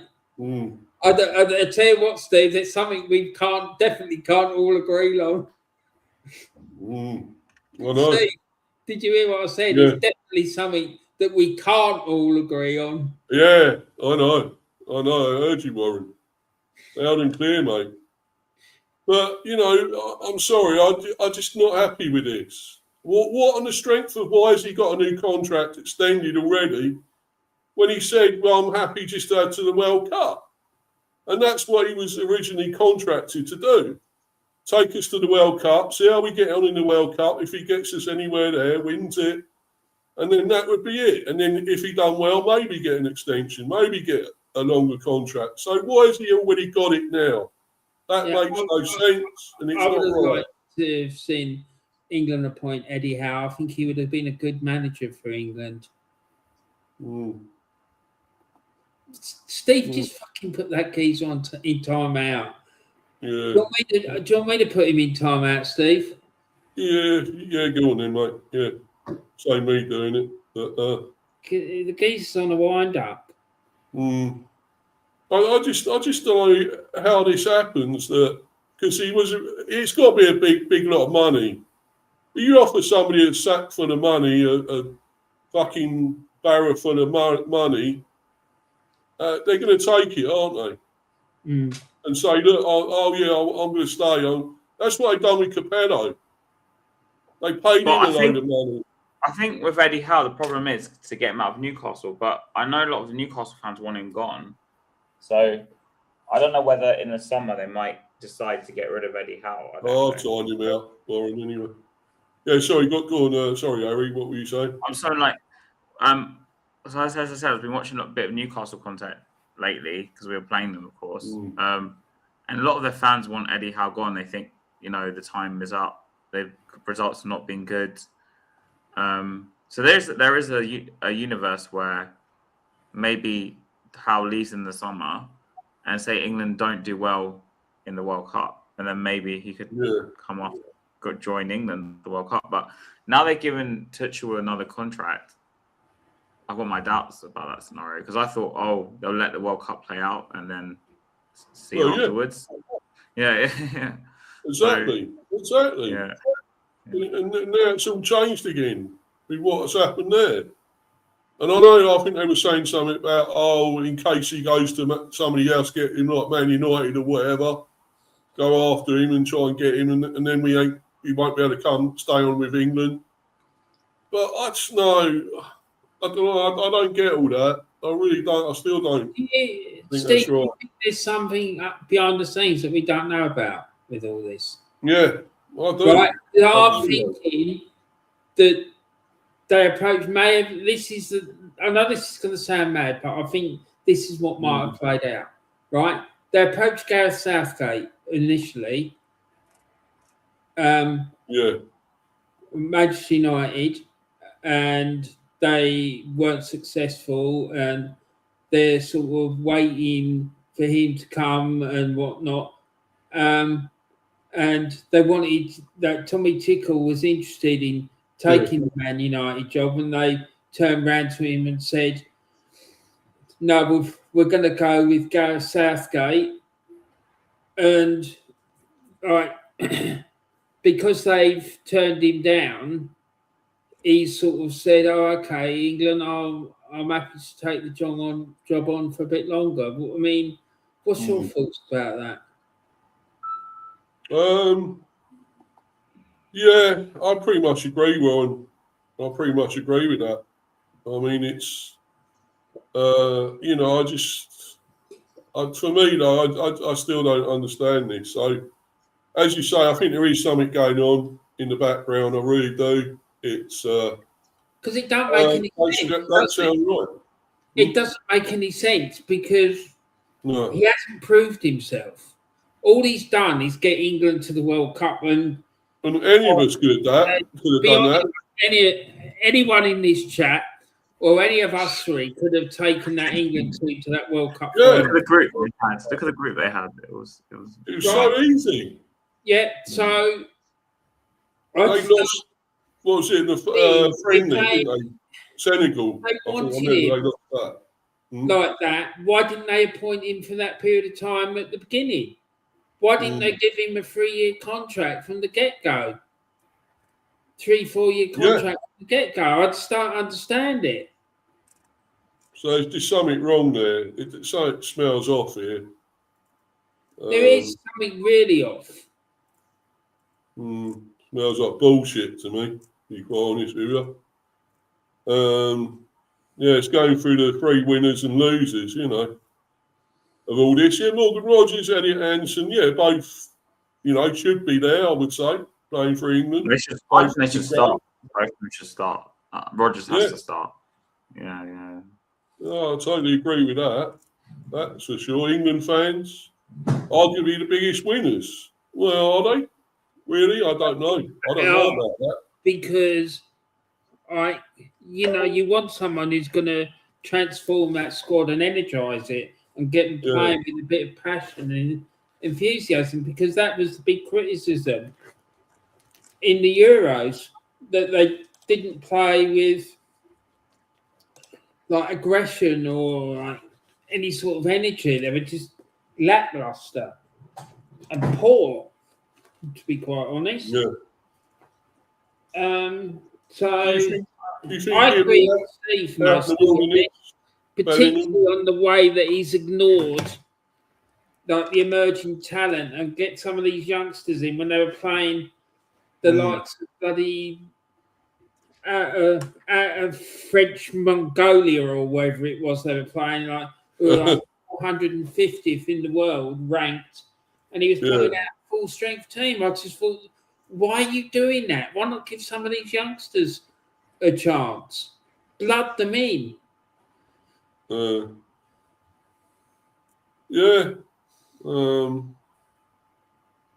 don't know, mate. I mean, the thing is, I rate Henderson, don't get me wrong, and he's done well with us. But why keep playing him for England when you got younger than him, other players to bring through? There's so much talent you could bring through from the under 21s, especially, and all that as well. And no, he sticks with him. I mean, he has been good for Brentford. I've got to admit, he's been very good for us. But there's a big difference between playing for a club side who's sort of bouncing around, say, between 8th and 5th or 10th and 5th, and then going to play for your country in international tournament. There's a big step up. Do you know what I mean? I'm sorry. I don't mean to be disrespectful, Steve. I really don't.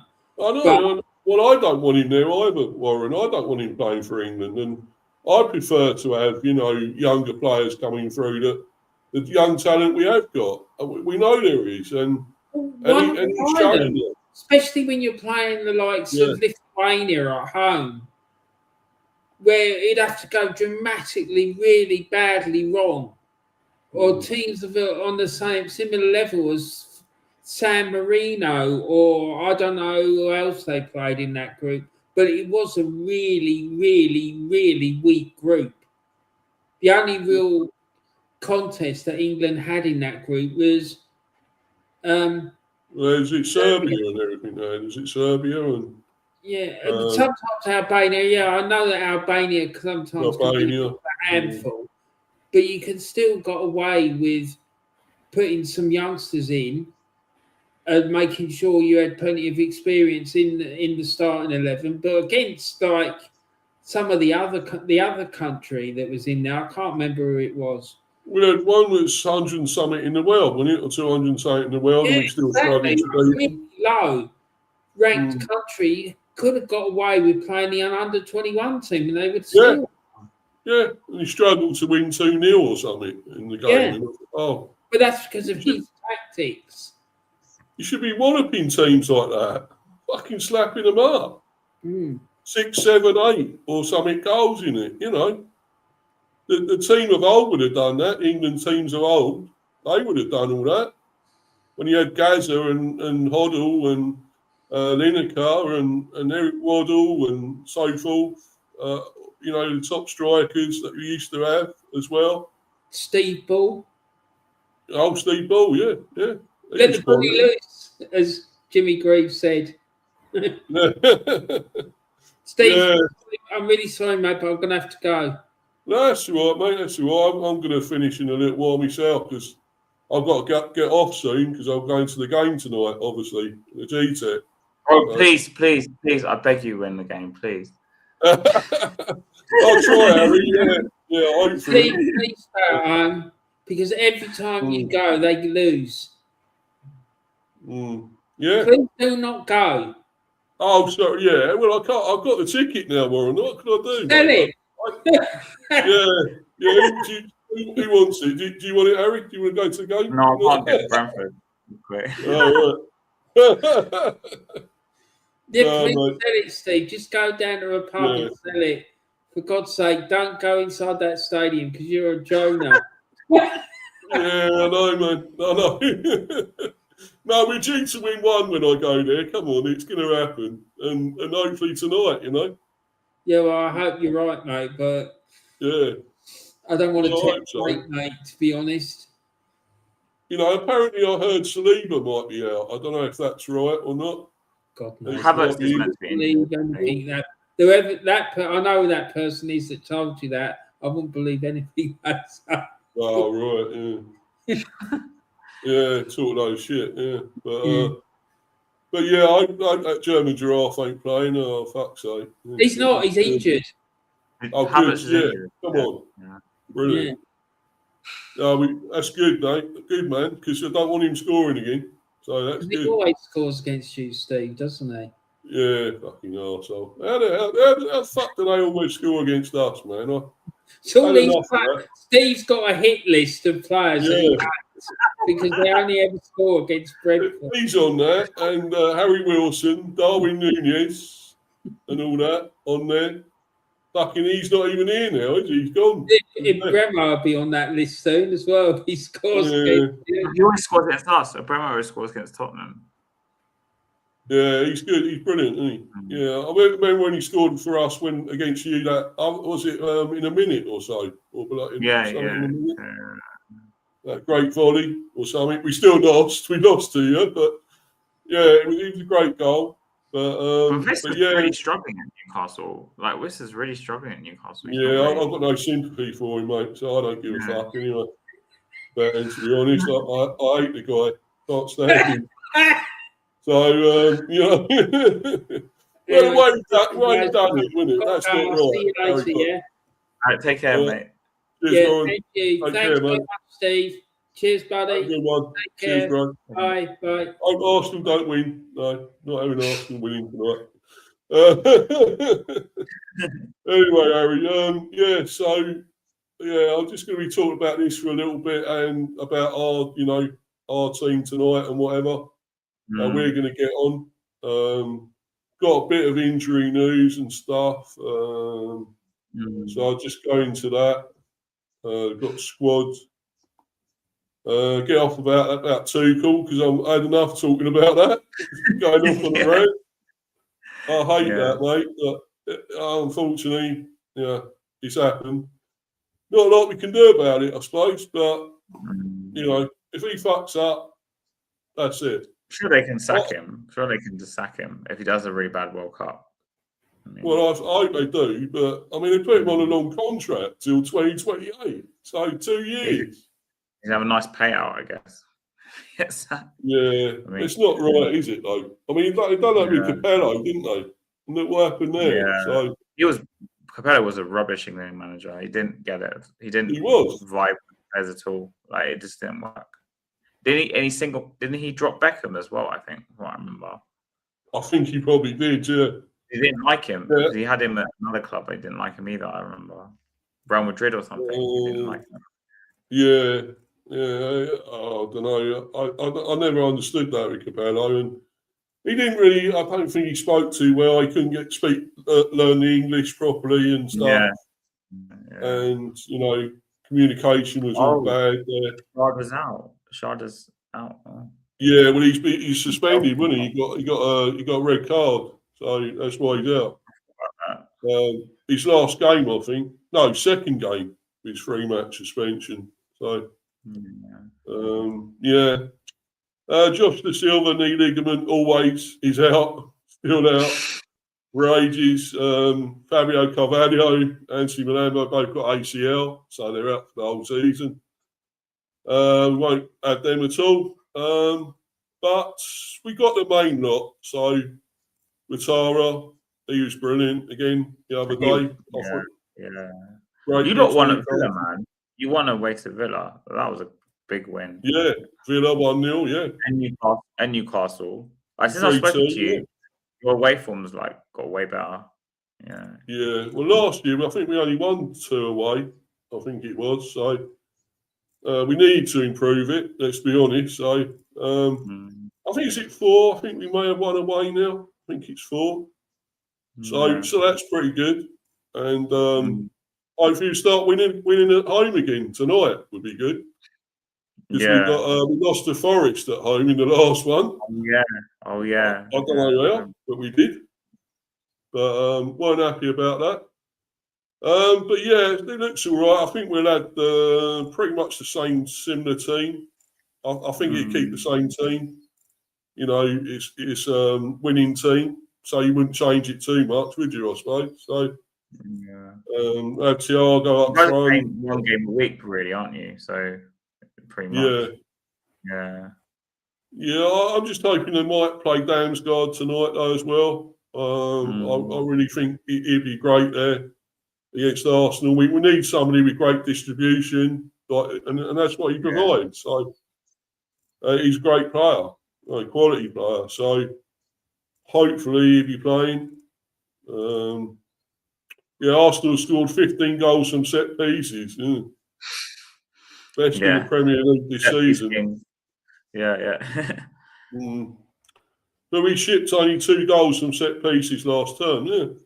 Conceded just 4, which is the lowest figure in the division. So good record. It's not too bad. I think we can deal with them hopefully then on the set pieces. I would think so. I don't think they're that great sometimes. I think they're so dull, Harry, I've seen them play a lot and they're boring. They're not exciting to play. They're not. To watch, sorry. Yeah. They're not. And I think Arteta's over coaching them. That's what I think. Like with for example, with Martinelli, he used to be such an exciting player to watch a couple of years ago. And now he's been overcoached. Like before, he'll get the ball and go past players, put the ball. I just don't see it with him now. So I think just go and have a quick see who we're probably going to start with. I think it will be the same team. I don't think he'll change it up that much. I think obviously Kelleher will be in goal as usual. Probably Henry on the left. I would play in there. Coyote on the right, definitely. Whether He's it a be good Collins. Sorry, mate. Yeah. Coyote is a really good defender. Yeah, man. Yeah, he's quality, and he bombs up and down the pitch. He's like got energy for the whole 90 minutes to go up and down. You know, great long throw as well. That throw. Yeah, you know. Yeah. Amazing, man. And we got him permanently now because we got him obviously from Fiorentina. And they're on about a lot of teams want him now, you know, basically. So we probably might not be able to keep hold of him. He'll probably go in the summer or something, you know. I wouldn't be surprised. I mean, if you make Europe somehow, maybe he'll stay. You just don't. I don't know. Yeah, because I think you could have a chance of making Europe. Obviously, it's all very close up there, but if you were to go on a run or something, maybe you could sneak in because, I mean, it's all up for grabs. I think still those positions. Yeah, well, I think we could at least finish 7th, maybe 6th. I think because that might get you Conference possible. League or something. Yeah. Yeah, I don't think we'd be very good in the Champions League. So Conference, Europa would be better for us. So I don't know if Collins will play. He's been left out a lot now. Made a few mistakes, to be honest. So he might not play. Christopher Ayer, he's been great. Signed a new contract. So probably play as well tonight, I would think. Vandenberg, he'll probably play. Yeah. So I think it'd be Coyote, Henry, Vandenberg, and probably Ayer, like it usually is now. And I think without Jensen's been great. He's been captain now lately as well. He's a really underrated player. I remember when I saw him before. I really liked him before. Yeah. He's very good, you know. He is a very good player. He's done well lately as well. So have to head off, guys. I'll be just discussing managers at 6 if you're around it. Yeah. Well, I'll be on my way to another team without manager. Another team without manager. Yeah.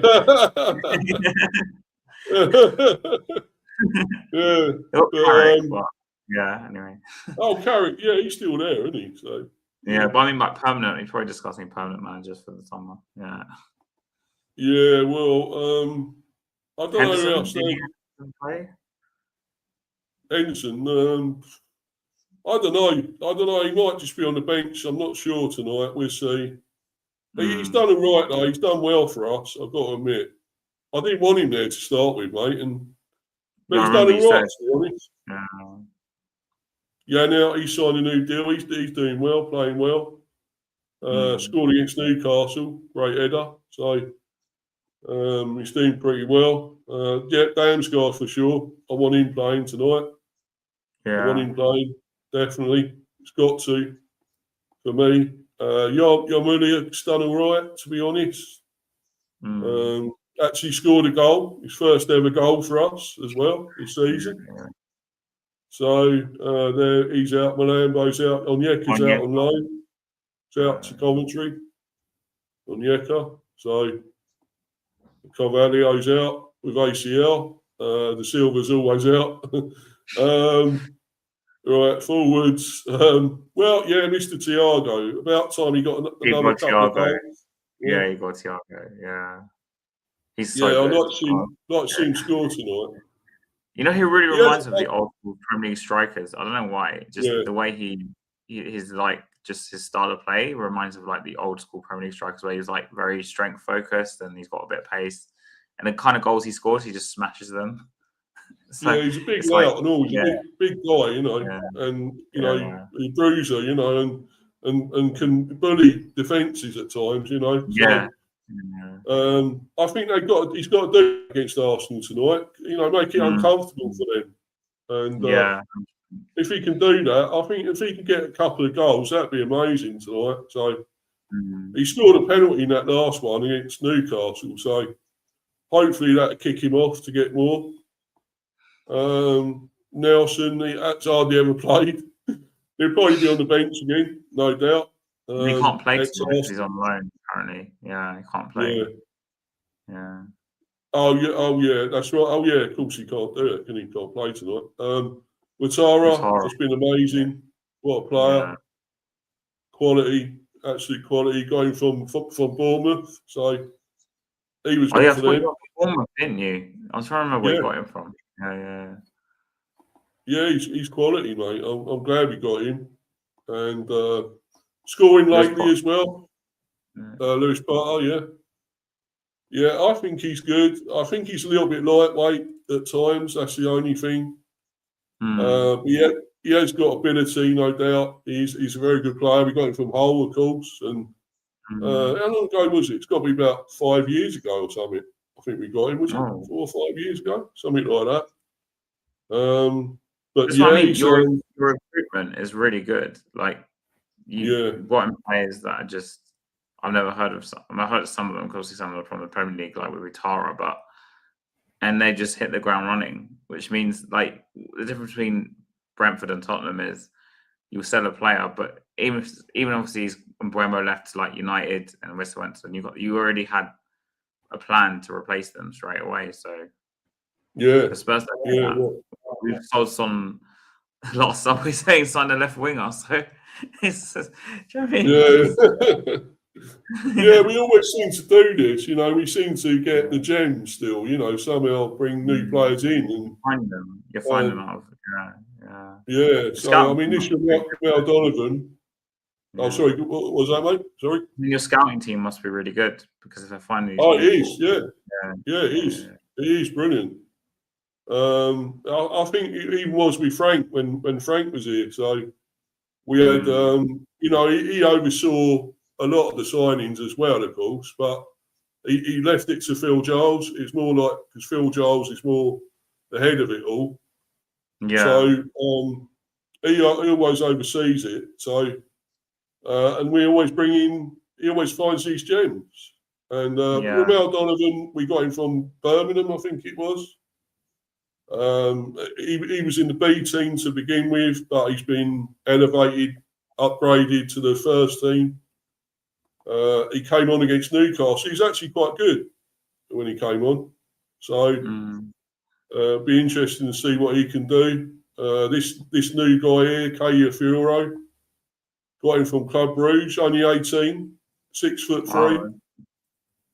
You know, yeah. Yeah, same as going like Thiago. That's where Thiago came from, Club Brugge. Oh, Bruges. Oh, yeah. That's where you found him. I was wondering where you got him from. Yeah, we seem to get all these top players from there. They do some very good players at Club Brugge, you know. They actually gave Barcelona a game in the Champions League. I don't remember. They lost 4 or something like that, or something. I don't know. 4-3, 5-4. They lost. Yeah. Yeah, very good team actually. Really good team, Club Brugge. So you got to be wary of them when you play them. Because we might play them in the Champions League. That's why. Then you mentioned you got. Oh yeah. You got who's it? You got next? Is it Fenerbahce? Between 4 teams, it can be Galatasaray, Atletico, Bruges, and Juventus are the 4 teams we could face. But, right, yeah. It's a playoff thing, isn't it? Yeah, they're doing the playoffs right now, so we'll see after that which one. Yeah. Yeah, you don't know who you get yet. Sharda, shame he's out, suspended. He's great, I think. When he puts himself, and he does, he's quick. He's got his raw pace, great spring, header. You know, another one we do well to keep hold of. I think he could be off at some stage, but you know, I think most of them. I think that's a great front three: Lewis Potter, Ouattara, Thiago. I think that'll be our front three tonight. So I think we do well. I think we do better than we did against them away because we didn't turn up. We lost there 2-0. No, you didn't. Yeah. You know, I just want to see a good performance tonight. You know, even a draw is a good result for you lot. So even if you was to get a draw, yeah. I wouldn't mind that. You guys are fighters. Most of the game I've watched of you this season, you're fighting. So yeah, I think you'll give them a game at the very least. Yeah. Well, I know when you beat us at home, and you know we didn't turn up there either, to be honest. Not at all. And we had it was Kelleher kept us, only at 2-0. So, but yeah, I mean, and then we obviously got 0-0 with you at home. That was boring as anything. Most boring games, remember? Yeah. Yeah, it weren't great, mate. But at least we got a point because I didn't want to lose to you again with Frank there. To be honest, I didn't want that to happen again. But ain't done any good for him, is it? Anyway, Thomas, do you feel any sympathy for him whatsoever? Yeah, partly because maybe it was just the wrong fit. Because I still think he's a good manager. Actually, I just think Spurs is just not the right fit for him. But I could say it for a lot of managers. Jose, I mean, how many do you want me to name? Even Nuno, yeah, we sacked him after 10 games, whatever it was. He was. I think he's a good manager, Nuno. I rate Nuno. I think Frank, Nuno, they're good managers, but maybe not at clubs who are top 6. Maybe they're just good for below that, and maybe that's what it is. But you see what Nuno's doing at West Ham, what he's doing there, Nuno, and it's brilliant, isn't it? He's going to get him out. He did well at Forest. He did well at Wolves. I mean, he's done well at all those teams. But also expectations are a lot less there. And then we brought Nuno in, for example, right? He played a 5 at the back at Wolves. We bring him in, and we insist he plays a 4, and I'm just like, he's been playing 5 at the back for 3 years. Yeah, why did you do that against Wolves? That ain't much of a threat, are they? No, I mean, as in when he was at Wolves, when Nuno was at Wolves. When he was at Wolves. Oh, sorry, yeah. And we bring him in, and then Paratici told him he insisted he plays a 4. So I'm just like, he's just been doing so well with 5 at the back. So why are you insisting he changes his formation? He knows.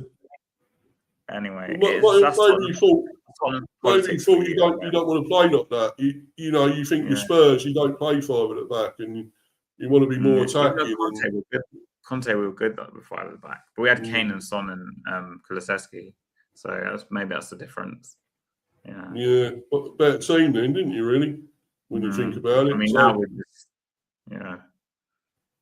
You got a lot of them out though. Kulusevski's been out all season nearly, and I don't think Kulusevski might not even play football ever again. Kulusevski, because he has. Oh, really? Someone told me he has the same problem as Ronaldo had. R9. He has a kneecap issue. So someone told me that he started training again. We even saw I even saw pictures of him training. So I was thinking, he's going to be back. Say in a few weeks, let's say, and then he did the training, and then he had some issue with the training, and he had to stop, and they had to inject him or something. He didn't react well to the treatment.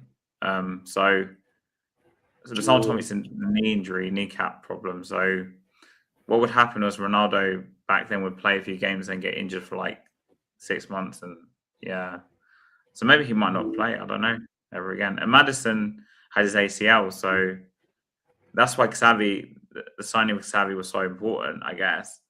But it probably was the wrong one, because if we got Eze or Gibbs White, I think we maybe even higher up the league, really. Yeah, because I think you would have done. The problem with Xavi is he's 22 years old. He's coming from the Bundesliga. Look at Wirtz. Wirtz has struggled the same way. He's probably a better player, but I think he struggles as well. And he has all that responsibility as a 22-year-old to literally carry on. And he's not the tallest, strongest player either. So there's all these factors that are just against him and against us, because he's meant to be our creator. And he's only taking him till maybe 2-3 weeks ago, where I've seen him be a bit more brash and taking hold of the game a bit. But then even then, he's only just done it now. And what would game week 25, 26 now? And we start game week 23, maybe. I don't know. It's just. And it's not really his fault. I don't blame him personally, because he's a 22-year-old kid coming to a new league. He didn't have that type of pressure, really. If we had, say, him and Maddison and Kulusevski fit, you could use Xavi a bit less and ease him into it. But he's coming with all that pressure. That's why we struggle, because all the young players are now the players who are under pressure. Odegaard. I rate that Bergville. What's happened with him? Is he injured? He's out for 2 months. Sorry, you keep going down. Benson was out for 2 months. I mean, they're all just apparently Odegaard's injury is probably. I think it's an ACL tear. He's probably out for the rest of the season. No, it's not. That's not good, is it? Where's Judas? What's happened with him? Apparently he's back in April, but I don't know when. And like Maddison, they speculate he might be able to play the last 4 or 5 games, but again, it's no guarantee. Yeah. I don't think that's true. Yeah, or it's I was looking to get Ruben Amorim confirmed. Well, I don't. I think that is only a joke somehow. You hope it is, Harry, wouldn't you? I like to definitely get relegated if we are. Yeah. Amorim managing a championship team. I mean, that'd be the weirdest thing. Yeah, the thing is with him, he wouldn't change the tactics, would he? He'd be the same all the time. So you wouldn't get anything any different there with him, would you? So he'd play the same way all the time. So you definitely don't want him. Steve, the manager comes in, he's got 13 games, so he kind of has to hit the ground running now with results. Because we run out of games. Like Warren said, and I kind of said the same thing. If we sacked Frank 7 games ago, just before the January window, or sometime just before Christmas, let's say just before the window opens, you can bring in someone, they can spend, say, a few games with the squad and then say, we need this, this, and this to stay up, or this and this to guarantee safety.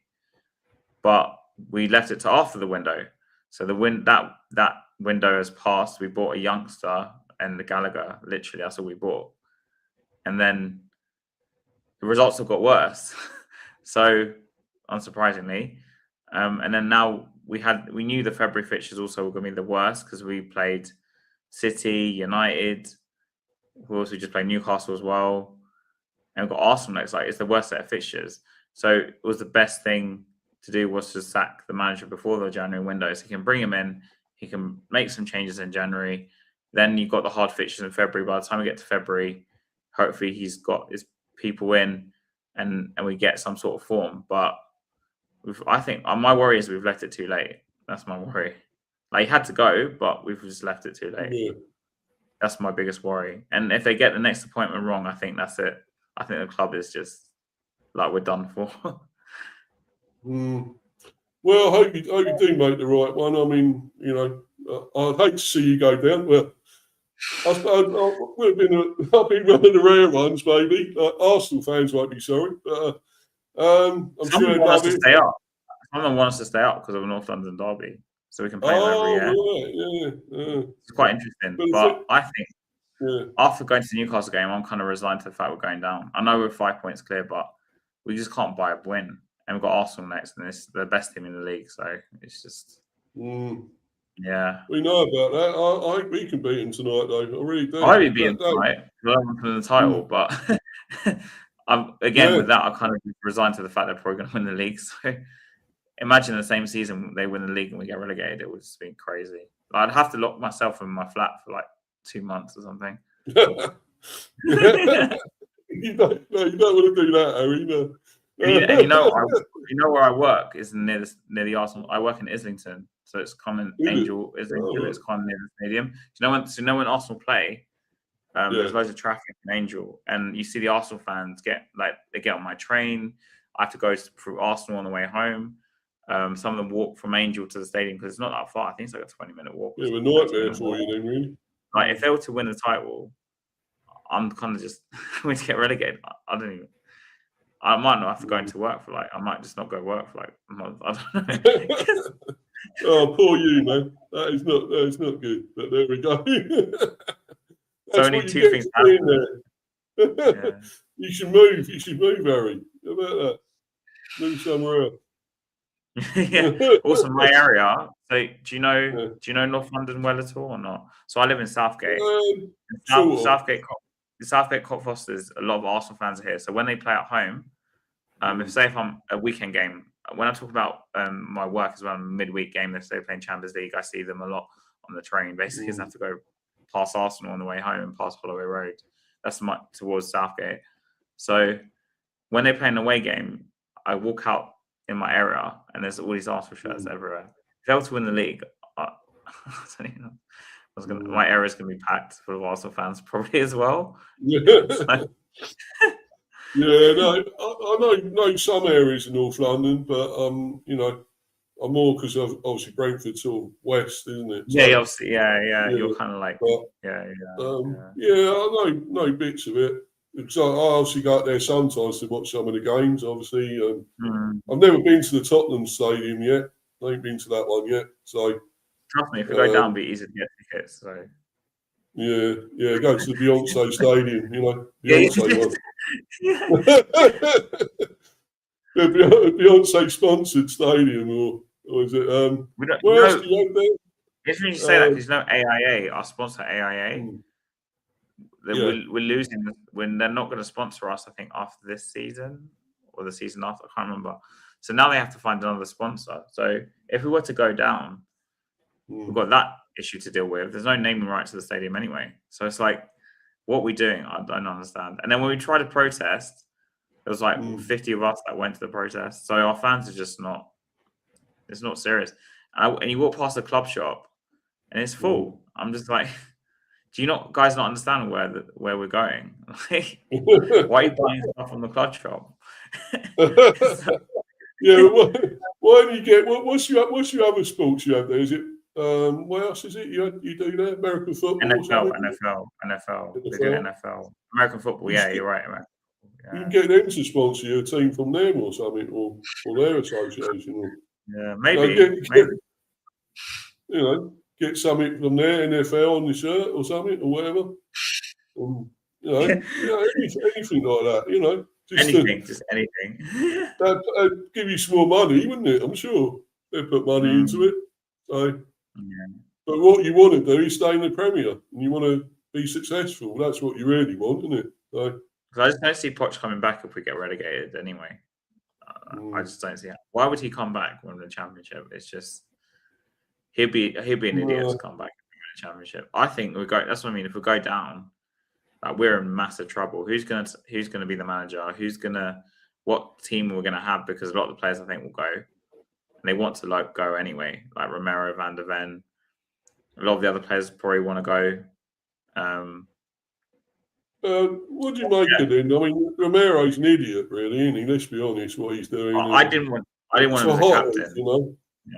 I didn't want him as a captain. I actually wanted him sold last summer. I was a minority, but I wanted him sold because I didn't trust him. And people, I think, overrate him because he won the World Cup. And they're like, oh, but he's a World Cup winner. But he plays one good game every 5. And then he's got the most. He's a hothead. He's a nutter, isn't he? He's mad. No, he's got the most. Since he signed in 2021, he has 6 red cards in the Premier League, the most out of any Premier League player. Also, this season he's got 2, the most. And that's why he's got a 4-game ban now. And if he was to get 2 more yellow cards on top of that, he missed another game. And then he's got the most red cards of any Spurs player or something. He's got 4. I can't remember what the record was. Like in Premier League history, or so he must have got the most red cards of any Spurs player. Maybe I don't know. He's a nutter, mate. You should get rid of him. And he's our captain. Captain. Yeah, mad, isn't it?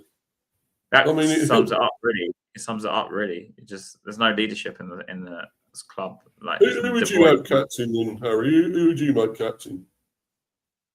I mean, he's the only lone player, but I'll probably give it to Paulinho at this point. Yeah, he ain't bad player. He's good, isn't he? And I mean, I think he's good at Fulham. I think when he was there before. And he's central midfield as well, centre of the park. So I always like to give it to defenders or central midfielders. I don't like the goalkeeper. Van der Ven? He's the only issue with Van der Ven is he's probably not going to stay. No, probably true. He's 100 million or something, isn't he? 100 million. Yeah, he's going to Liverpool in the summer. They want, because I think Xabi Alonso will go to Liverpool and he'll go to Liverpool as well. But he's do I trust him? Van der Ven. He's our best player. He's the only player we have that can play in any team in the Premier League, I think. The rest of them, they're just bang average or even worse. It's just that. But they're your top scorers, I think, they're defenders as well. Yeah, Romero and Van der Ven. Yeah. Both got what they got. 6, 7 goals. So, Solanke came back and he got those 2 goals. So I had some hope. I was like, we'll start scoring again because our forwards just don't score. But I was at the Newcastle game and he got a knock in the first half, but he carried on. But I could tell he must have some more sort of issue. But the club's not said anything. Maybe I'm over exaggerating, but during that game, he looked like he wasn't running comfortably. So I don't know whether he carried on playing because we just had no other options. Because I think eventually came off from Moani. No, sorry, they left him on because Moani came on later. But he didn't he was moving comfortably. Like he wasn't pressing the same off the knock in the first half hour. So I'm worried about it. He might not even be fit. Like not said anything, but it wouldn't surprise me if he got an injury. Yeah. We rushed him back because we had no one else. Because Moani again is here, but he's here, but he doesn't want to be here. Moani, if that makes sense. Yeah, I don't think much of him. What do you make of him? That Carlo Moani? I don't think much of him, really. Problem with him is PSG, wasn't it, or something? PSG. Problem with him is he doesn't want to be at Tottenham, but the problem is he picked us because on the last day of the window, he had nowhere else to go, and I think he just picked Spurs because he wanted to play for the World Cup. But his attitude is awful. Like he clearly doesn't want to be here, which is why when we bring him on or he starts, I don't have much hope. I just don't have much hope. He's supposed to be a great player, though. When he got a lot of goals, was it PSG or wherever he was at before? Frankfurt as well before. Oh, Frankfurt. The problem with Barney, I think he's also a confidence player. Because do you remember he was the one that missed that chance in the World Cup? Oh yeah. So I think he's a confidence player, and because he doesn't want to be here, and we're in a relegation fight, and our players are kind of you should see the body language of our players last game was just it's almost like they gave up. I know we got a goal in the second half, but it's almost like the first half they gave up, and then Frank or whoever said something in the change room, they came back out, said, "Oh, maybe we'll give it a bit more." We get the equaliser from the set piece. No surprise again, set piece. And then we switched off straight after that, and then they scored the second. Yeah. Well, I was surprised. I thought, because there's no atmosphere there, though, at that West Ham stadium. And I've been there a few times. I know it's so massive. It's great. It was for the Olympics, of course, 2012. But it was a great stadium, but there's just no atmosphere. You're too far away from everything, aren't you? The players and everything. And I thought, well, West Ham don't generally play that well there because of all that as well. So I thought you probably might have beaten them. You ain't beaten them there. You ain't beaten them there for, when was the last time you beaten them or something? 2021. Maybe Mourinho. I don't know. Yeah. Maybe it was Jose. So you didn't have a good record anyway against them. But no, we played West Ham at home when we lost. It was at home, not at their stadium. You think of that game? Right. Okay. Yeah, that's the game I wanted at Frank sacked straight after. I was like, he needs to go. But because we're also we're also in the middle of January, so if you sacked him then, there's still you could still kind of salvage the window. So bring a new manager and bring 2 players or something, maybe in the last 5 days of the window, whatever, to help the squad. But we left him there, and that's why I worry it's too late. I don't know. We'll see if they appoint the wrong person. I'm going to be watching Millwall away next season. That'd be fun. Also the championship, because obviously you must know, because for Brentford, it's 46 games, isn't it, or something? Yeah, and it's a very more grueling league. Grueling leagues play midweek games, and you play it's a really difficult league to get out of. It is very tough. Which I'm glad we're out of it, to be honest. Tottenham as a club, I don't think with Warrington, I don't think we have the know-how, the mentality, the minerals to get out of that league. If we go down, I mean, look at Leicester. They might go to League One, but it could be. I don't think anyone give you any respect down there either. I don't think they respect you at all.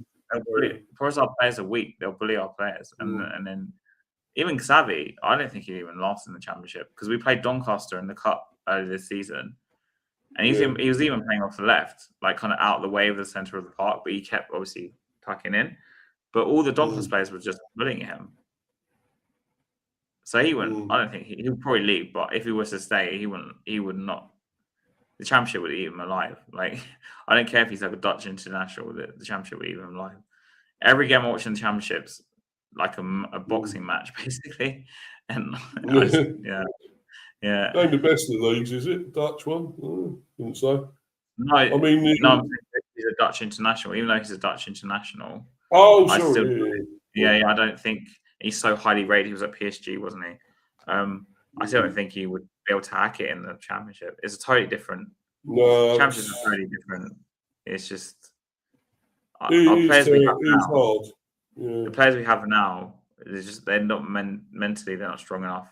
Physically, a lot of them are not strong enough.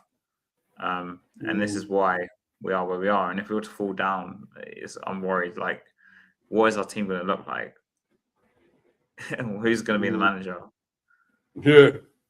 Yeah. Yeah, a lot of your players would be off, I think, if you go down. The exodus would be there with obviously a lot of the big ones, Van der Ven and everything would be away, wouldn't they? And you have a lot. Romero, Van der Ven, Horo, probably going. Whatever. They all go. A lot of players. Vicario is definitely going anyway because Inter Milan want him, so he's going. He's not the best goalie anyway, is he? Really? Vicario. Oh no, he's just. I'd rather see Austin in goal the past few months. We have this third choice goalkeeper from the club. I'd rather see him in goal. I don't know why Vicario keeps starting, but he's also part of our leadership group. Our leadership group includes Vicario, who, whenever we can see the goal, mate, he always blames everyone else. He's like, yeah. Well, I think even Fraser Forster was better than him. Let's be honest. When you had him there, I don't know about that. No, come on, Harry. He was better than him. You know. I mean, honestly, he'd be better than him.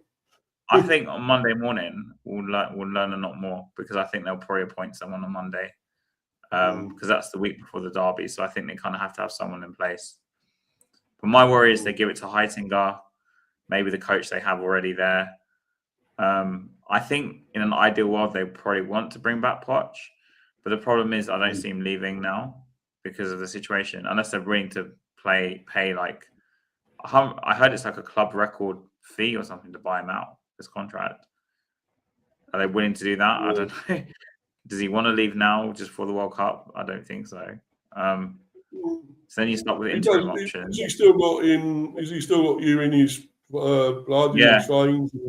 Yeah. So he wants to come back, He did an interview 3 days ago, and he was speaking a lot about Tottenham, and he spoke a lot before that. Like I think he's definitely coming back, but the caveat is now if we don't stay up, I don't see why he would come back unless we enter a summer where he's got nowhere else to go. And he wants a job because you want to manage in the Championship. That's the problem. Yeah. I wouldn't want to manage in that league, to be honest. No. I think it's got harder since we were there. I think last time we were there, it was quite hard, but it's got even worse now in the Championship. You came up with the playoff, didn't you? No, we won it. We won in the playoff final. Yeah, in the playoff final. Yeah. But because twice we were in that, we lost the first one against Fulham, and then won the second. So it was great. We won it when it was like COVID was around, and I still you're right. Yeah, I managed to go and get there, managed to get a ticket, and a few others, but you couldn't have too many in there because of COVID, obviously. But I loved it though, mate. I loved that when we won there and got up. A massive celebration, fucking afterwards and all that. It's the most expensive. It's the most. I think it's the most lucrative game, isn't it, or something in the world? Because if you win it, you get like a cash injection or something, isn't it? Oh yeah, you get a lot of money put in, a lot of money out of it, and a trophy as well. So actually a trophy, so it weren't bad. We had one summit, Brentford, So lower down, we won. I think we won at least 2 or 3 trophies because we won when we come up from the second division, whatever.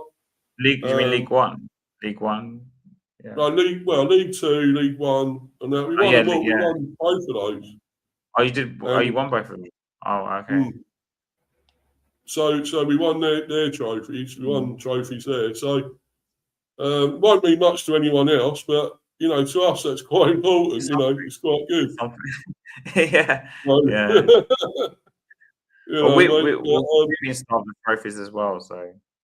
Yeah, well, you won that Europa League, didn't you? So yeah, who would have you've done thought all right a year later we'd be sitting here talking about relegation? there. It's like, I bet you yeah. lot's kept. Would you have kept Ange? Do you think? You think he should have stayed? I don't think we should have kept him because my worry is that we might have scored more goals, won more games, but lost more. So I still think we'd be in a similar position. But that's just my opinion, though. But I think the biggest problem is not even the managers at this point. I mean, it's the whole club. Like, but then when we tried to protest, mate, there's like 50 of us at the protest about the owners. I think if 50 of us turned up. Not enough.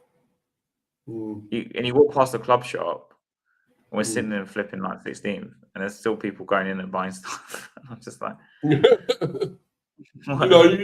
you got everyone's got to walk out, not just so many or protest. There's got to be more, isn't there? You've got to have loads, nearly the whole lot of fans in your. But our fans are they're just not they're not strong in that way. Like you look at Arsenal when they protest against the Cronkies, there was thousands of them. Apparently, you couldn't even really drive on the road they're walking at because there was so many of them. United, there's been loads of them against the Blazers. Obviously, you got Liverpool even with FSG somewhat, and then Chelsea, of course, when they were protesting about Super. Like they get thousands and thousands. Like with us, it's just a handful of people every time. And then we had the two big ones last season was 2,000 each, but that's the most it's ever been. We're kind of on the hiding to nothing, really. And if these owners don't go and we go down, I knew what was going to happen to the club. Like, yeah. Anyway, Harry, you got anything coming up, mate? You got any videos doing anything about all this? About the? Yes, I'm live tomorrow at 5:30. I'm going to talk about Frank and potential managers, I guess. yeah. Interesting. Yeah. You doing anyone coming on? Oh yeah, obviously it's TJ and Eugene, normal trio. Yeah. So if you want to come on there, I can send you a link. Yeah, mate. What time are you doing it again? 5:30. Yeah, 5:30. Yeah, if you're free. It's 5:30 anyway. Oh, okay. Oh, so it's the afternoon, right? Yeah. Sorry. Yeah. I thought you said you were doing one in the morning, but you're not. No. Afternoon. No. Because I won't do the morning because I'll be sort of laying in because I'm going to the game tonight. So I've really got to go. Really? Anyway, I fingers crossed you get a result, please. Yeah, cheers, Harry. I hope so, mate. Thanks, man. I will try and get on tomorrow, definitely. Do you say you got? Who did you say? It's just us three, me, Eugene, and TJ is normal. Eugene. I know. Yeah, mate. Yeah, I'll definitely be on, mate. Yeah, no worries. Thanks for coming in, okay, bro. I didn't know you would be live today, but anyway. No, man. I did ask if you wanted to come on. I think it was yesterday when I done one with. I think I Frank not seen it. Yeah. But no worries, man. You come on today, so that's cool. Yeah. Anyway, Harry, you take care, man, and have a great evening, and see you soon. All right, see you tomorrow. Okay. Cheers, mate. Thanks. Bye. Cheers, mate. Thanks to Harry. Brilliant Tottenham fan for his troubles. Feel sorry for him a bit at the moment. But our ex-manager's gone. He's left there, been sacked. So we don't know where he's going to go now. But anyway, getting back to what I was doing here with Dyche, that was a shit show. And they might go down. They might go down for all we know. And probably deserve to with that chairman. Marinakis is an absolute prick, Greek idiot. But anyway, as I say, I did have to go off on a bit of a rant because of Tuchel getting a new contract. No, I can't be having that. Sign a new deal till 2028. Fuck off, Tommy Tuchel. We don't want you here. We don't want you as manager. You ain't going to do nothing. You ain't going to win us the World Cup. And you're just there for the money. And we get Euros afterwards. No. I'm not having it. We don't want this. Fuck off. No. I'm sorry. I don't care what anyone else thinks. And I've really got to go, guys, because I've got to get to that game tonight. But, you know, it's been a great stream. I wasn't going to go on to this long, to be honest. I was going to go on to only probably around 5:30 or something, 5:45, but it's been really good. And I had guests on. Warren, of course, be up to you, Warren. Great. Thanks for coming on again, buddy. Brilliant. As always welcome. Harry as well, Hasper, 92. He was on. Brilliant. Thanks to you two guys, you two lads, you know. Brilliant, as usual. So it was all good. Really loved it. Sorry, Hasper TV. That's what I meant, not Hasper 92. It's at Hasper TV. Yeah. Thanks to some of the others. Rich, of course. Thanks to you, bro. Thanks to you, Harry, as well. You were in here. Thanks to you, bro. Good afternoon, guys. Hope you were well. Yeah, we are. Hopefully, I will be really well tonight. Hopefully, we can beat the Arsenal. I really hope so, guys. I really hope so. You know, fingers crossed. We can beat Arsenal. Or get a point, get a draw. That'd be okay. I'll be fine with that as well. And a great performance, though. I want to see us play well. Because we didn't play well against them at the Emirates, so lost 2-0. So now I think we should do it. I hope we can do it. You know, I hope we can beat them. So anyway, guys, it's been a great stream. I thought I'd do this one. I wasn't going to do one because, you know, thinking of going to the game, but decided to. Follow me on Insta, Mr. B for Life 182, and subscribe to Mr. B Hive Football Chat. Please smash those likes, guys. Keep subbing. If you're new, I've got get me up to 250, guys. Please. I'm on 210 still, so let's get that going up, please. You know, I'll keep knocking this content out at the moment. You know, please watch it and. You know, if you don't like it, I mean, it's fair enough, but I still love it if you could put a like and watch it as much as you can. So, you know, it's been a great one. As I say, thanks to Warren earlier and thanks to Harry as well. And I'm going to go. I'm going to get to that game because otherwise I won't get there. I'll fucking miss it all. And I'll lose all my money I paid for the ticket, and it's not cheap. So, anyway, guys, for the time being, I'm out of here. Keep an eye out for the reaction tomorrow. Earlier on, sometime, I don't know when, maybe about around 1 or 2. And then also maybe on Harry's as well later on, him and Eugene and so forth. So on his channel. So please keep watching. Look out for that one. That's at Hasper TV, I believe. Yeah, Hasper TV. So look out for that one, his channel as well. And thanks, guys. And also Warren's. Don't forget Warren's Team Talk. Go and check his channel out. Great channel. Please keep smashing the likes on his and subbing. And now I'm definitely going, guys, and hopefully a win for the Bees. Let's sting them. Let's sting the Arsenal. Come on, guys. Anyway, cheers, everyone. I'm out of here. Bye.